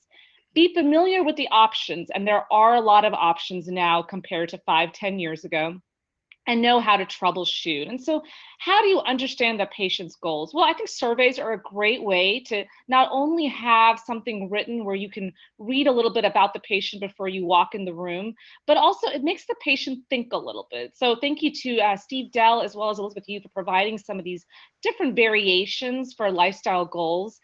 This is one survey, for example. I like this one because it makes the patient think about what it is that they really enjoy doing and what it is that their goals are for cataract surgery. It also has the bottom that says, place an X on the scale that describes your personality the best, goes from easygoing to perfectionist. I think that's really helpful for us as surgeons before we walk into the room, understanding where we're going to be as far as the counseling and discussion goes. This is a different survey that I've kind of moved towards a little bit more, especially with the introduction in the US of panoptics, because now we have less of a discussion of distance, intermediate, and near, and more of a discussion of what the goals are for the patient. Really, the key for this very simple questionnaire is number 4, which is, if you needed to pay for it, would you be willing to for some sort of spectacle independence option? And are you okay with some photopic issues like halos, rings, or starbursts? And so different ways for you to approach these patients based on your practice. I think a proper pre-op exam is important, regardless of if it's presbyopic correcting options or not. Topography, retinal OCT, an excellent ocular surface exam. Here are some examples. I love Placido imaging because it really trains my staff to stop the cataract evaluation early on if they say any irregularities to the Myers. The retinal OCT is a great stopping point. I definitely can admit that my retinal exam is not what it used to be when I was a resident. And so missing small little macular pathologies can really, really affect things. And I think having that information before you even start to discuss options with the patient is very helpful. And then of course, ocular surface, not just frank staining, but things like lid margin disease, tear breakup time, and optimizing that.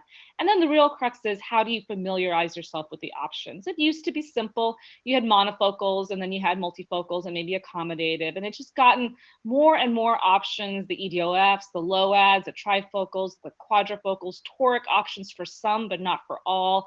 And I think it just really gets confusing. There's too many options, certainly for the patient, but we as surgeons need to guide them into what the best lens is for them. And so I'm going to try to break it down in the next few minutes. I'll start with monovision. Monovision is something that is exceedingly popular, especially for those in their 40s and 50s who are entering the realm of presbyopia and want some option to be spectacle independent. It's a great option. And we have many referring optometrists that start these patients out in monovision contact lenses. The key with it, though, is that a 45-year-old or a 50-year-old who's doing monovision with their contact lenses is very different than a pseudophakic patient who's doing monovision. The good is there's optimal visual quality, a high rate of satisfaction, and it's often testable with a contact lens before. The downsides is that you do lose some of the stereo acuity, and that can definitely be a situation above 1.5, and some of these patients are a little bit older and may need some of their depth perception. And then there are issues with true spectacle dependence. I think many of these patients will wear balance glasses, maybe nighttime driving glasses, so you want to counsel them accordingly. And I really want, when you see a patient who's done monovision, it's very easy to say, hey, that's great, they did it in the past, I'm going to do it now, my conversation's done. But I like to delve into a little bit more. How long ago was the monovision? Why did they stop wearing contact lenses for monovision? And how accepting are they for spectacle dependence for certain activities? Because if the answer was, look, I just stopped wearing my contacts, I got tired of them, it was up to last year, and I have no issues with balanced glasses, I think these patients do very, very well. And you can go with, sort of a mini monovision for them, intermediate, and the non-dominant eye. But if they said that they did monovision many years ago, and they couldn't remember why they stopped wearing it, but maybe the vision wasn't as good, that patient may not be tolerant of monovision now that they're in their 60s and they truly have no accommodation. And you really want to delve into, maybe this is an option where a multifocal lens, a LOAD with maybe a mix and match, or maybe a trifocal can really be a great option for these patients. And so I think it's important that just because they did monovision 10 years ago, are they truly a monovision candidate now? And I think the keys to success are a history of successful monovision, doing the near eye first, so you can really nail that emmetropia. I especially like that in patients who are lower myopes or myopes in general, because you give them that minus 1.5 to a minus 2 in their near eye. And some of them are like, this is great, just match me up. And some say, no, I want more distance in that dominant eye. And then the counsel for need for glasses. they're higher ad multifocals in general because you lose that intermediate vision in our new world with phones and tablets and webinars like this is very much intermediate based. I think especially that plus the introduction of quadrifocal, trifocal options has really been something that I haven't used anymore. And so I think that's one that if it's too confusing to have these options, that's one you could probably drop from your arsenal because there are better options now with the quadrifocal and with lower ad multifocals. With the lower ad multifocals and the EDOF, the nice thing is that you have this less diffractive ring, so less photopsia, and there are torics available, and it provides that intermediate target for these patients. 18 inches or 45 centimeters more or less for the 3.0, for example, on the Restore platform, 2.5 can give you a little bit more intermediate, a little bit less near, and you can do some mixing and matches. There's lack of repeatability of the near. So that is definitely a concern for some of these lower ad multifocals. And you still could get some glare and halo, but I think everyone can agree that it's much less than some of the traditional multifocals.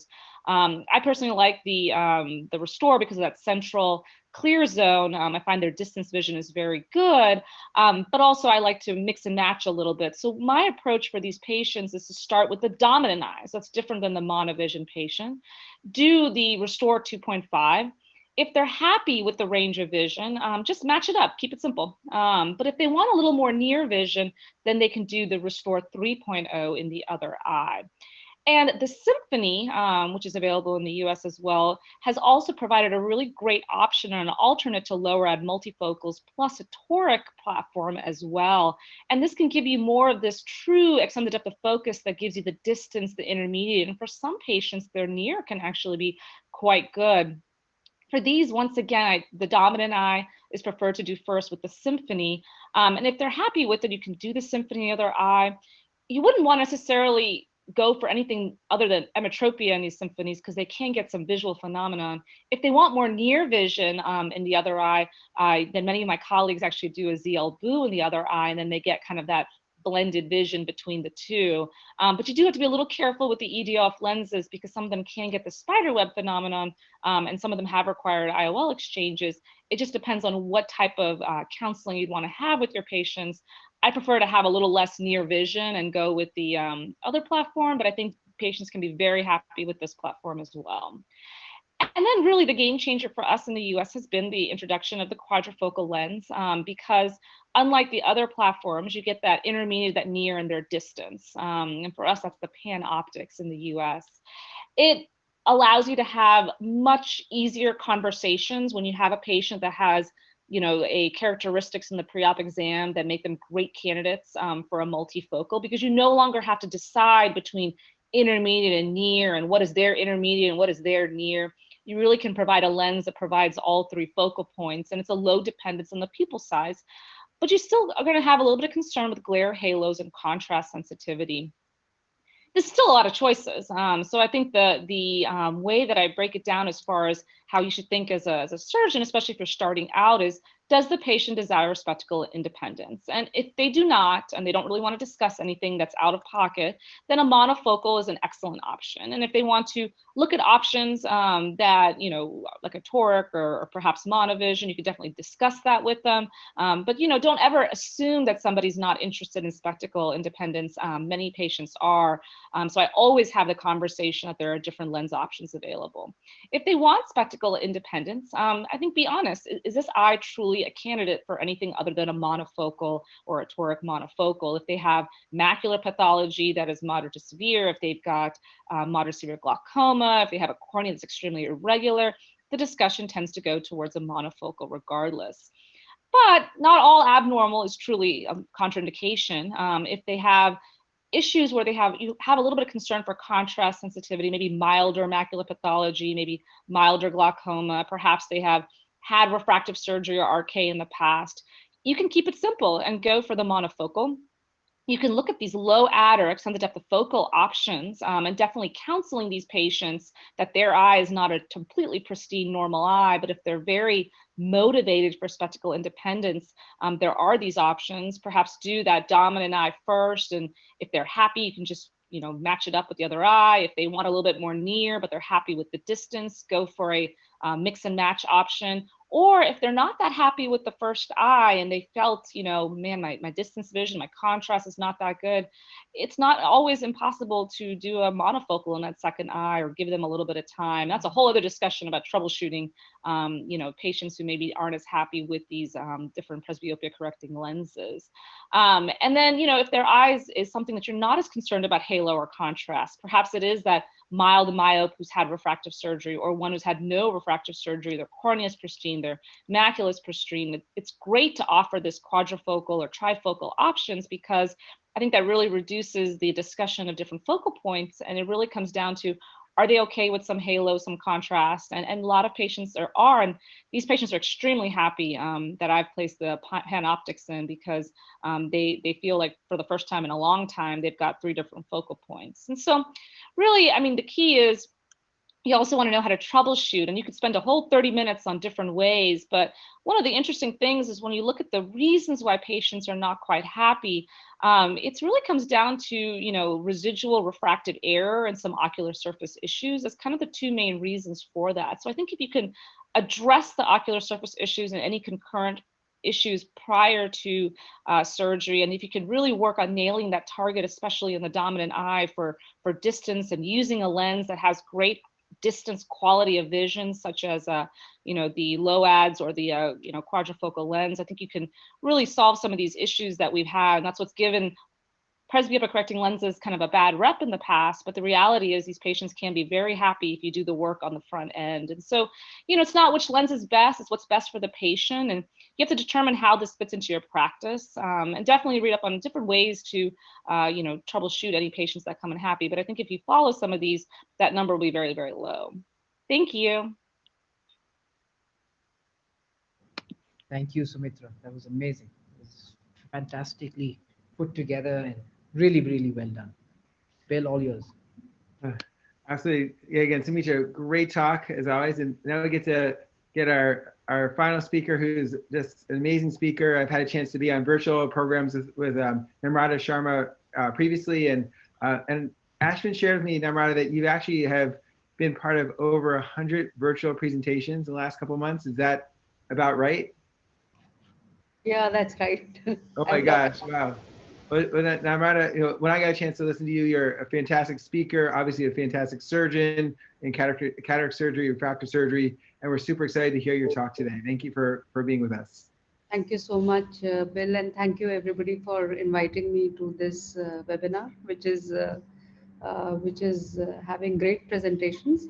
And I'm going to be talking to you about the guidelines which are there for cataract surgery in the COVID era. And this is pretty much the work of the entire All India Ophthalmological Society Governing Council. Ophthalmic practice guidelines in the current context of the COVID-19. And this is the document that we prepared. Actually, it is a 104-page document which gives you insight into what you should do in the COVID era, not only for cataract surgeries, but for each of the subspecialties. And these guidelines are of course, as per the Indian standards, the advisory and the regulatories which were given by the government of India. And of course, we've left it to the clinical judgment or the decision of the physician whenever there is any conflict. So this was a result of teamwork of 225 plus experts with 13 subspecialty societies who got together with 20 plus Zoomers. And these are just the pictures to show the same. And these are all subspecialty societies in our country. The IIRSI leading at the top, Eye Bank Association of India, Cornea Society, Uveitis, Vitro-Retina, Oculoplastics, Glaucoma, Strabismus, Neuro-Ophthalmology, Trauma Society, and even our Ministry of Health and Family Welfare representatives, because we wanted to get all of them on the same page, and we wanted to come out with the comprehensive guidelines as to how to advise our ophthalmologists in our country, because ophthalmology is going to remain the same, but the way we do the ophthalmic practice now is going to be a little different. So we are advising a declaration or screening form for the COVID-19 patients, in which they have to declare that they do not have the symptoms. Body temperature would be recorded and triaging would be done. And also they would have to declare that in case they go home and they do get fever, or one of their attendants or relatives gets fever who has accompanied to the clinic, they should immediately report to the clinic so that the appropriate action can be done. So these guidelines are dynamic, which would keep evolving and changing as the situation changes. So planning or planning the functioning of the ophthalmic setup is these are the key points: to minimize the amount of the time patient spends in the clinic, decrease the number of the visits as far as possible, and minimum staff needed to function and delineate the areas based on the flow of the patients. Physical distancing, which has been emphasized on, to fix prior appointments, function with a fixed number of patients per hour, only one attendant per patient. Possibly the patient can wait outside in his own vehicle, and then patients can be called into the clinic, especially when they're being dealt by the solo practitioners. Then history of travel, fever, cough, difficulty in breathing, loss of taste, loss of smell, etc. To be seen, to mandate and download. This is our own app from the Government of India, which tracks whether the patient is coming from a red zone or not, or a containment zone or not. And then every patient and attendant has to pass through the triage area with norms of physical distancing and appropriate partition. In the elevators, there should be demarcation lines to ensure that patients are standing facing the walls, and temperature to be taken by non-contact method. Need for multiple stations based on the number of patients seen. Online payment methods to be encouraged as opposed to the currency, and all staff members to be masked. Reduce the workforce patient contact time, keep the doors open to allow free flow of air, and minimize the contact with the doorknobs with adequate distancing. Avoid or minimal talking at the slit lamp. Avoid re-examination of the patients who've already been assessed by some other staff. Clean all surfaces with appropriate cleaning solutions and protocol, and hand sanitization frequently. Of course, beforehand only you have to tell the patient to get minimum baggage or minimum things to the clinic.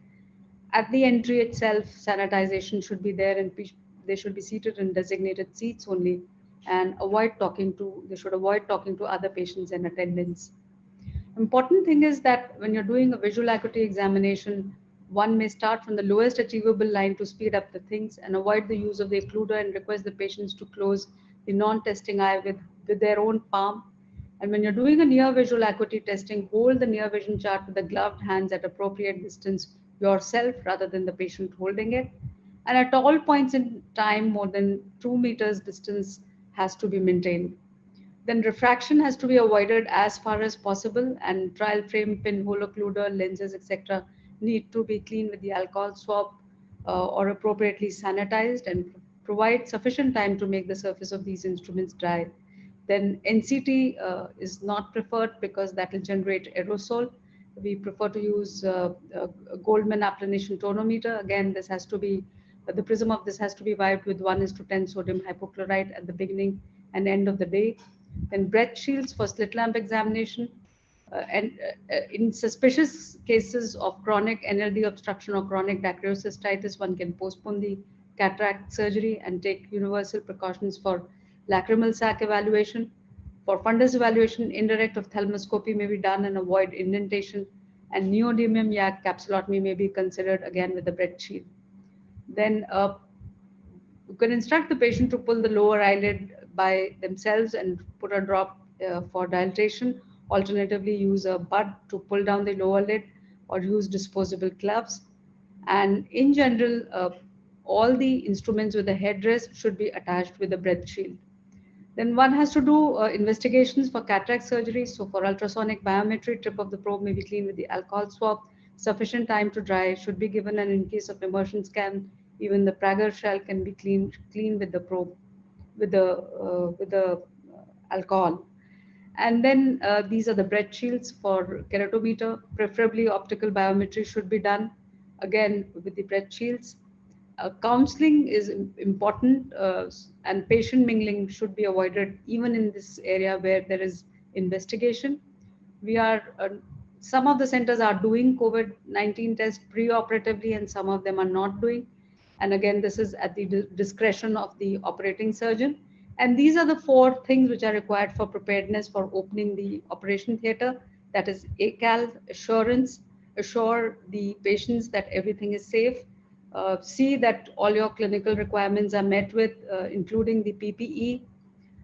Administrative things have to be looked at to see that the OT schedules are scattered, the utilization of the OR in terms of efficiency of the staff to be monitored, and improve the efficiency by opening up to extended hours and maybe even weekend working schedules if required.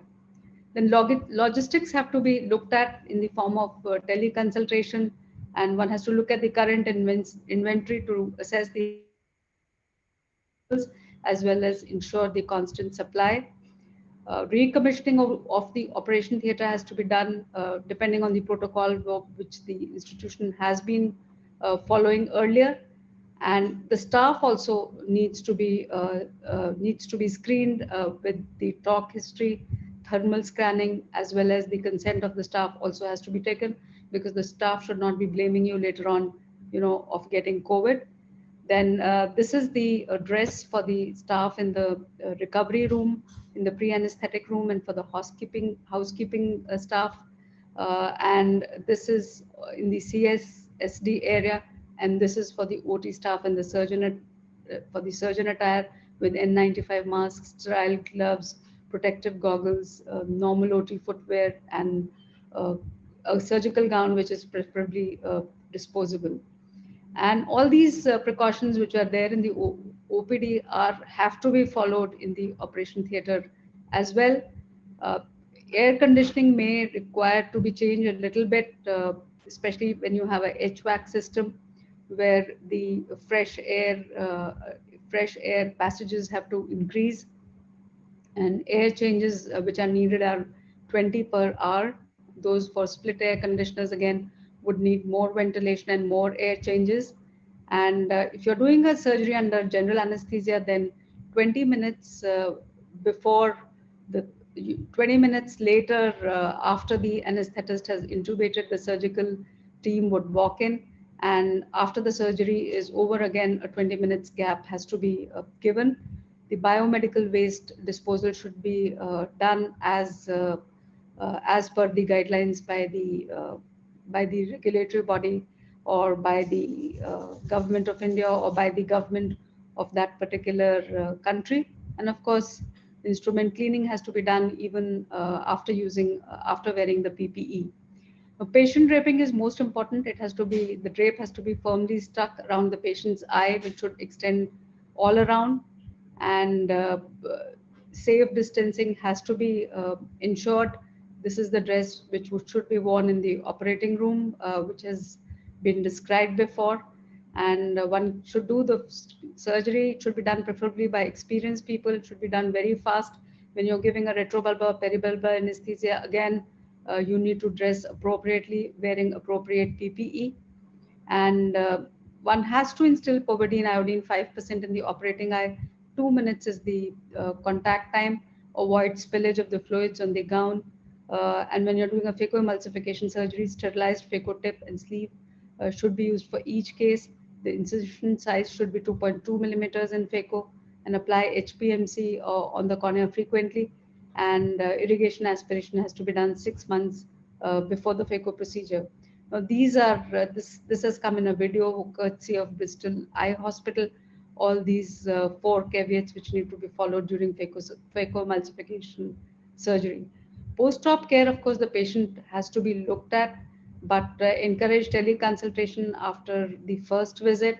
And if there is a problem, only then call the patient. And these are all the references that have been quoted for the same. And these are the people who actually contributed in the various expert groups.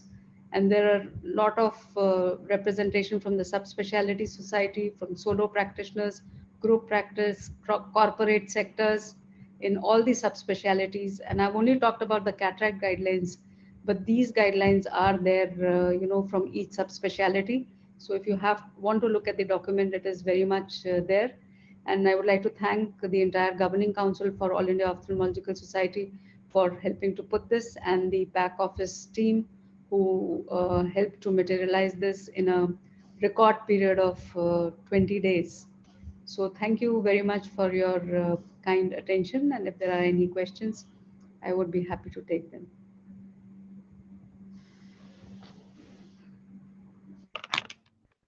Well, that is lovely, Namrata. I think that's given such a holistic picture to this whole COVID era. And we are all calling it the COVID era. Honestly, everything has changed. I mean, if it's like a 4-volume book almost now.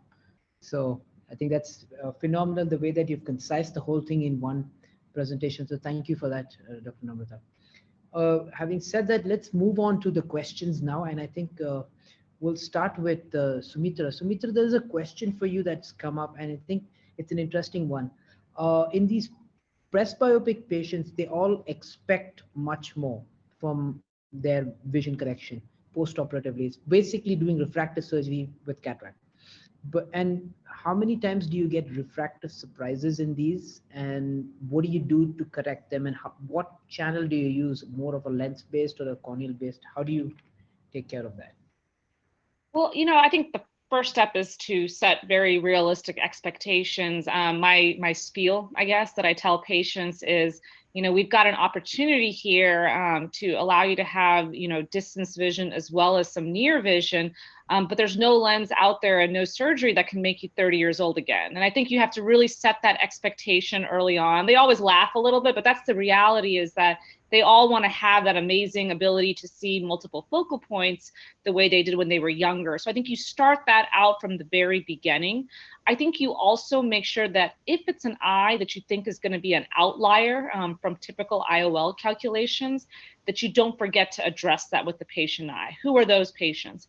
Patients who have shorter axial lengths that oftentimes can end up myopic, or actually very strange outcomes sometimes with those patients.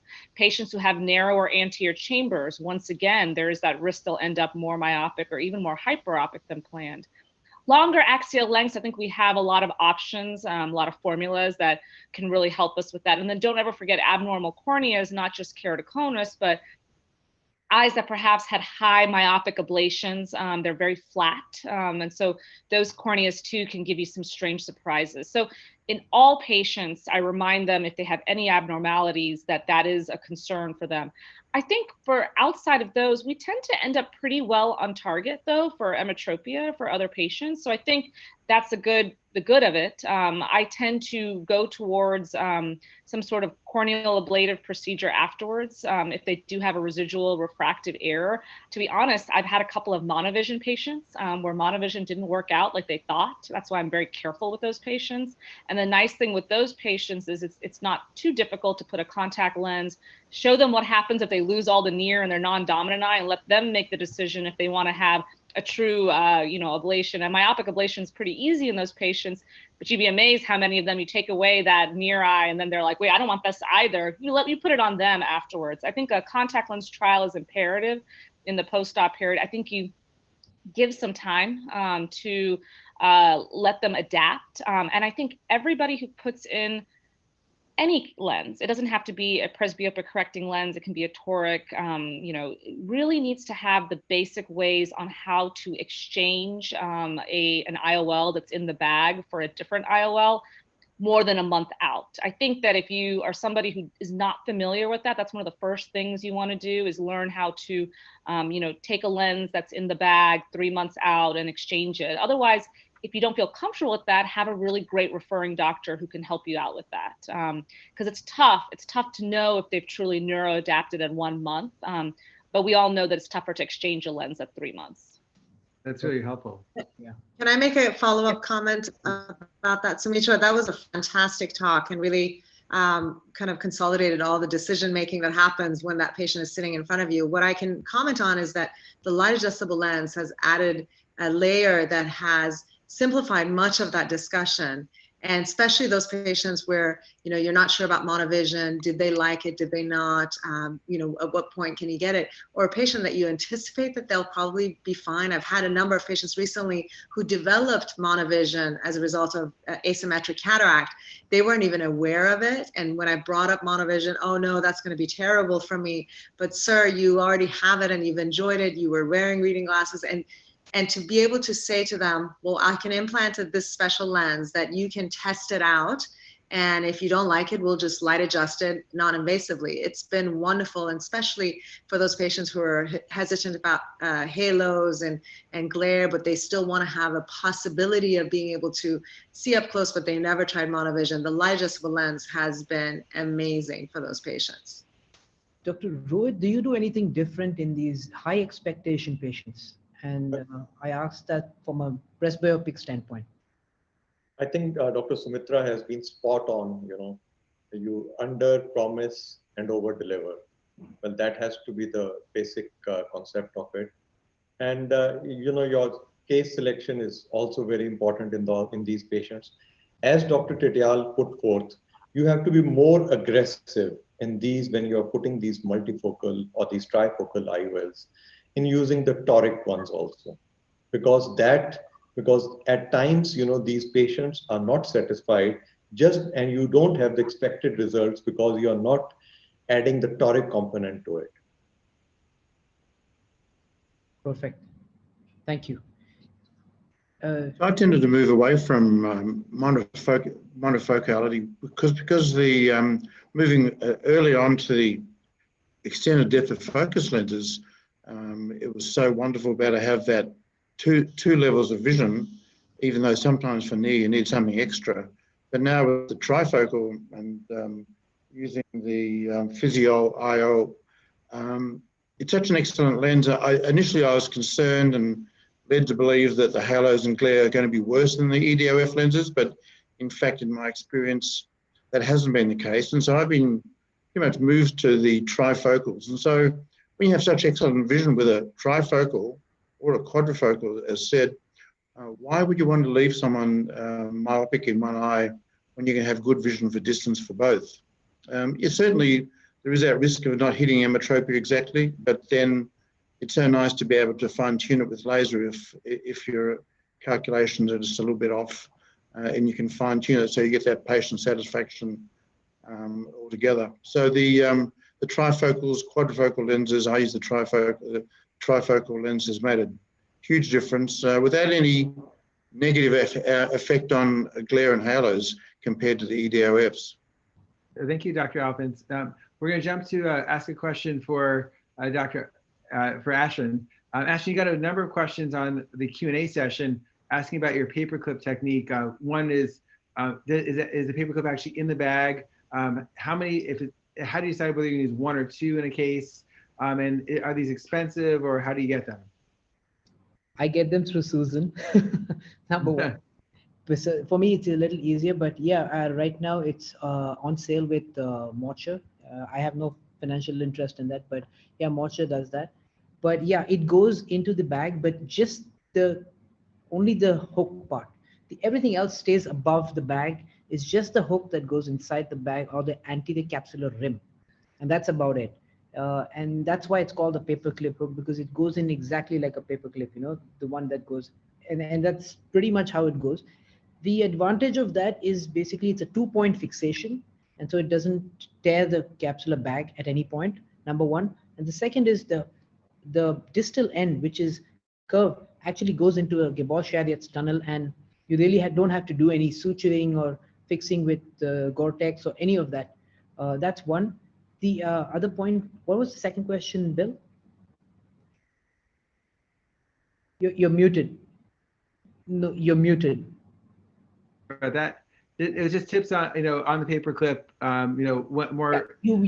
Thanks, Bill. I think the only point I would say is please add a capsule tension ring, because once the nucleus comes out of the bag, that bag starts to crumple on itself, and that can only be prevented by placing a capsule tension ring inside at the equator level. So that's my only tip for this. Beautiful. Any of the panelists want to comment? Anyone else using the paperclip of the panelists, or? No, Maybe not paperclip, but if somebody wants to comment on a suture or something else, or we can move on to the next question, which is also very interesting towards Neda. Yeah, Neda, you want to say something? I wanted to ask you a question. What do you do in a case where there's one piece with a CTR in the capsule has fibrosis and is significantly dislocated? Now with the Yamani technique, would you still lasso that complex, the lens capsule CTR complex, or would you do an exchange and just put a Yamani in and keep it clean? I always, in those cases, I prefer to do if that single piece is a single piece lens, if it's rigid lens, then I would use the same lens and glue it in. But if it's not, then I would exchange it. But I know, and I would only do that because I don't know the other technique of lasso, one. Second is, I think if people know the technique of lasso, please go ahead and lasso the lens. Retaining the bag, retaining the lens has its own advantages, number one. Second is, you really don't need to make so many incisions then. You really just need those 2 paracentesis incisions and you're able to lasso most of these. And that's why in a single piece PMMA lens, I would just never explant it if it's fully intact.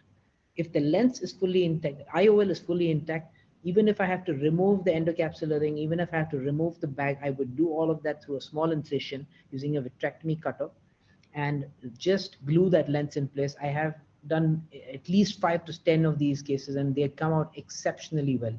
In fact, they have a bulbous end to at the tips of the haptics, which really goes snug fit into that the tunnel. And it's very forgiving in its own way because the centration really, you can get the centration, you can get the tilt, everything is just monitored and very forgiving, much more forgiving than the Yamane, in fact. Yeah. What about the breakage of the haptics of a single piece vis-a-vis 3-piece? That's very interesting. Actually, it can break. There is no doubt it can break. But I've done, so it's again about tissue handling. I would definitely add a word called tissue handling. If you are good at tissue handling at that point, definitely go ahead and do this. If you're probably misjudging or not getting it right in the previous instance, don't try it, explant that lens and exchange it out. It's much easier that way. Even in lasso, you really need tissue handling is what I understand. Yeah. There's a question for Dr. Sharma. We'll just jump to her, which is asked, which is, okay, if you don't have HVAC, what do you recommend for air exchange in the operating room? Like, what's their best next choice? So I did put in HVAC and then I put in split air conditioners because I know some of the clinics would not be having HVAC and would be on split air conditioners. So if it's a split air conditioner, then what you need to do is that the ventilation has to increase and the exchanges per hour has to increase. People have even recommended that after putting the air conditioners on, you can actually for an hour or so even open the doors so that the ventilation is there, and then you can work. Of course, it takes a toll on the compressor of the air conditioner, but that's what is recommended. Thank you so much. Steve, there's a very interesting question, and I think Dr. Rohit, if you can also answer this after Steve takes this up. Multifocal lenses post refractive surgery, how would you do it? Why would you do it? If so, you can take multifocal or trifocal, whichever goes, but. Sure. We have done that, and they are trickier. On the other hand, that's your best chance to meet their expectations, right? And for these people, again, the 30-year-old -3, you'll never get a result like that. And they're always wanting that. And so you just don't want to disappoint them. Monofocals are best. EDOFs after that, second best. The Panoptics we are impressed with, but it is all about patient selection. The -3 that had myopic LASIK, it's well-centered, no complications. I think you can get away with it, and we are. But if they've had a lot of hyperopic LASIK, if they've had RK, if they had a flap lift, anything corneal, you could be in trouble. But it really is about expectations, cautioning them about the one-day post-op, and cautioning them that they're not 30 anymore.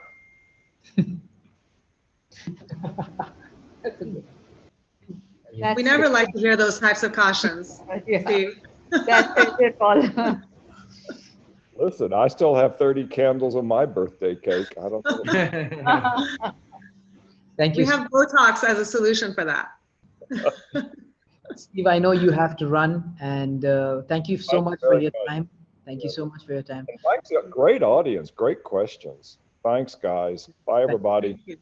Bye-bye. See you, Steve. Bye. Rohit, Dr. Rohit, if you could take that same question from an Indian perspective and just lay out, what do you do different? I think the most important thing is to hit with the right formula. So true K formula is the most appropriate Barrett's true K, which I'm taking into consideration. So that is one thing which, you know, despite everything, so seeing all the formulas which are there, I found that the true K post-refractive seems to be the most accurate one for that matter. The second thing which we have to see is that in this most post-myopic LASIK, you know, whenever it has been done, there is an increase of positive spherical aberration. So the choice of IOL has to be such that it gives the maximum, like the Technis one, which gives the maximum.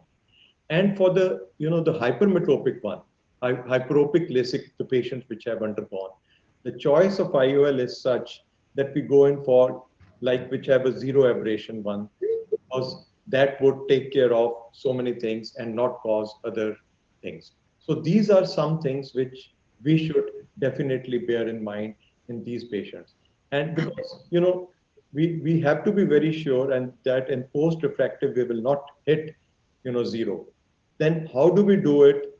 Which is the best formula and which, how we, you know, optimize it, that has to be taken into consideration. Right.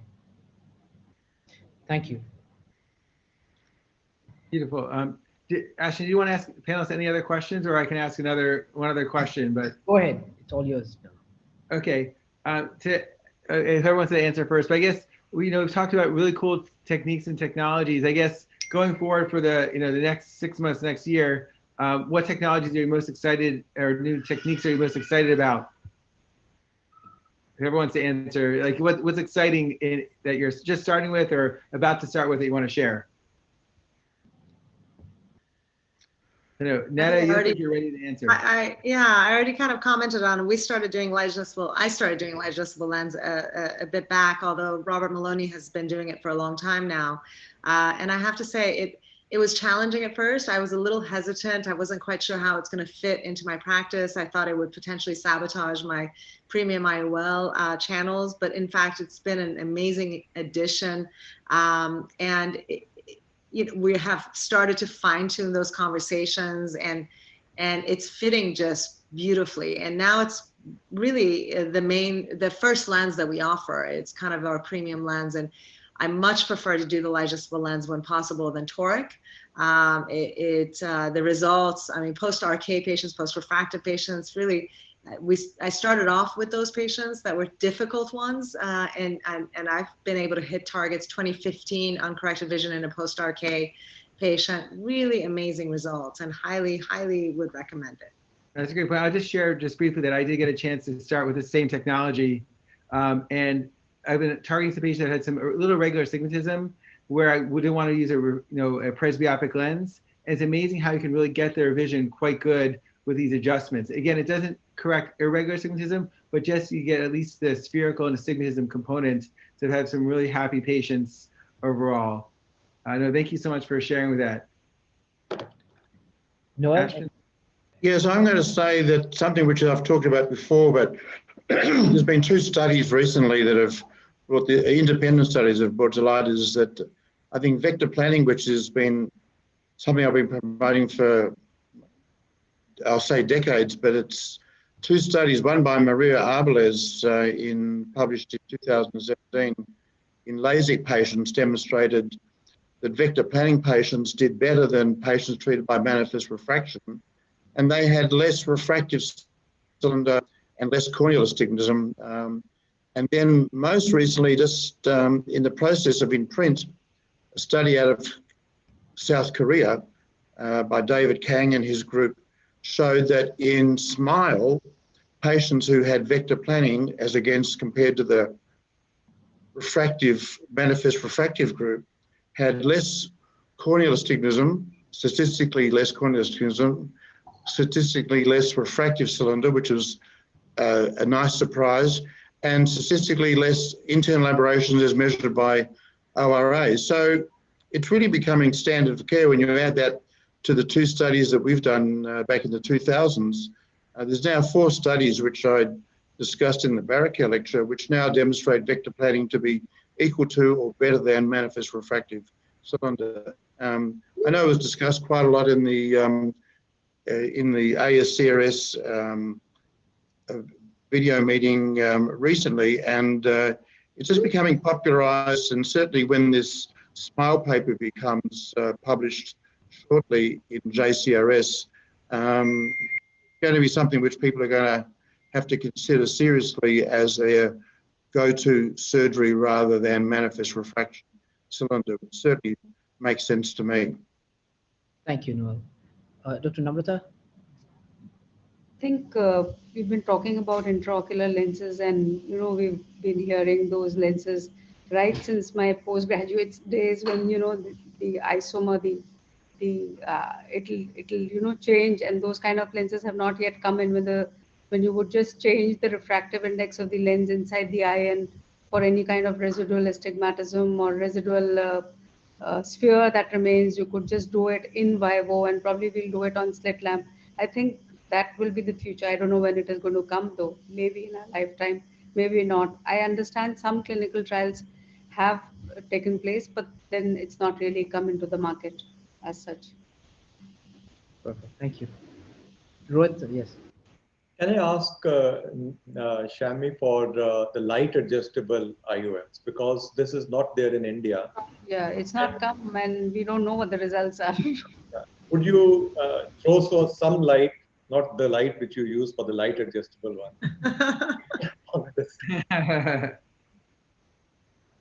I'm sorry, what was the question?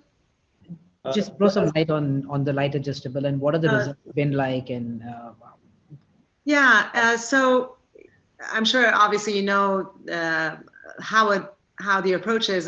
Essentially, it's a 3-piece monofocal lens that is adjustable using a light delivery device in the office that delivers a specific wavelength of UV to the patient.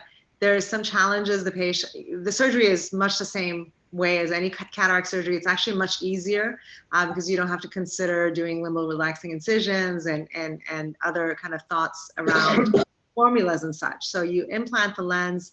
You tell the patient they have to wear UV blocking glasses at all waking hours, and then we are now doing this second eye with less than a week apart, and then at about 2 weeks mark, where the refraction starts stabilizing, the patient then can have light adjustments in the office, and the light adjustments can be done up to about 2 diopters of sphere or cylinder in any direction, and we've learned some lessons in the beginning. Your goal is not to get the patient ametropic right after the surgery, because then it's hard to make them happy. So we're actually now targeting a little bit of hyperopic refractive outcome so that there's a little bit of a wow effect. So one of the challenges is that the wow effect is delayed, but the wow effect is a bigger wow effect. And so typically it's taken about 3 light adjustments. So the patient comes in every about 3 to 4 days after that first light adjustment at 2 weeks mark. What happens at the 2 week mark, though, is when we do our refraction and see what the residual refractive error is. And also that's when we do target planning.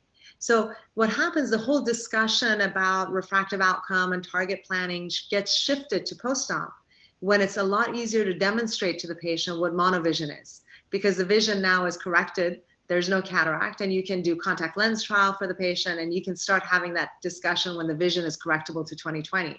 And then you do the light adjustments, about 3 adjustments, as I said, 3 days apart, and then you lock it in. I have to say it's been a little more unpredictable than I like it to be. Where you plug in the refraction, you plug in what your target is, and you expect, like LASIK, we're all LASIK surgeons, we expect, okay, that's going to give us emetropia, or it's going to get us where we want to go. It doesn't always behave that way, and I think that's where the data is going to help us. There's probably some variations based on corneal curvature and how the light passes through the cornea. It's also difficult because the patient fixation is limited. it's hard for them to look to, towards a bright light and keep their fixation. So if there could be light treatments that would follow the pupil, for example, or the visual axis like we do with, iris registration and such. So there's still a lot to be learned, but I have to say the initial results have been really, really impressive. Yeah, I would agree that with Netta, it's been super exciting. You don't always get the perfect result on the first treatment, but usually by the second treatment, we're really close, if not perfect. And then I do agree with Netta that like any new technology, this will continue to evolve and even get better and better. I think that's why the release is relatively slow in the United States. They're releasing it, step by step with a lot of careful work with each doctor that's getting the technology to make sure that they troubleshoot everything and try to keep adapting. So it'll be available everywhere, in the not too distant future, I'm sure. Yeah.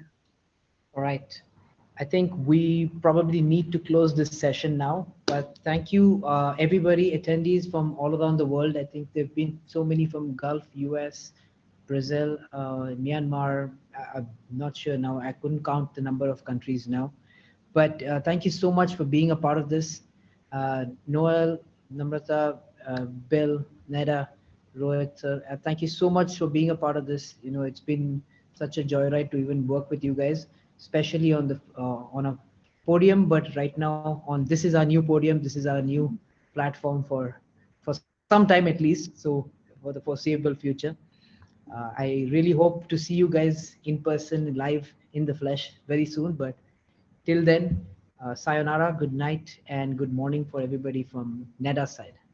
And thank you, Ash, much. and thank you all for the invitation and the opportunity to participate, and hope to see you soon. And thank you, IIRSI. Thank you, Alcon, as well, I must say. Thank you so much, guys. Thank you. Bye-bye.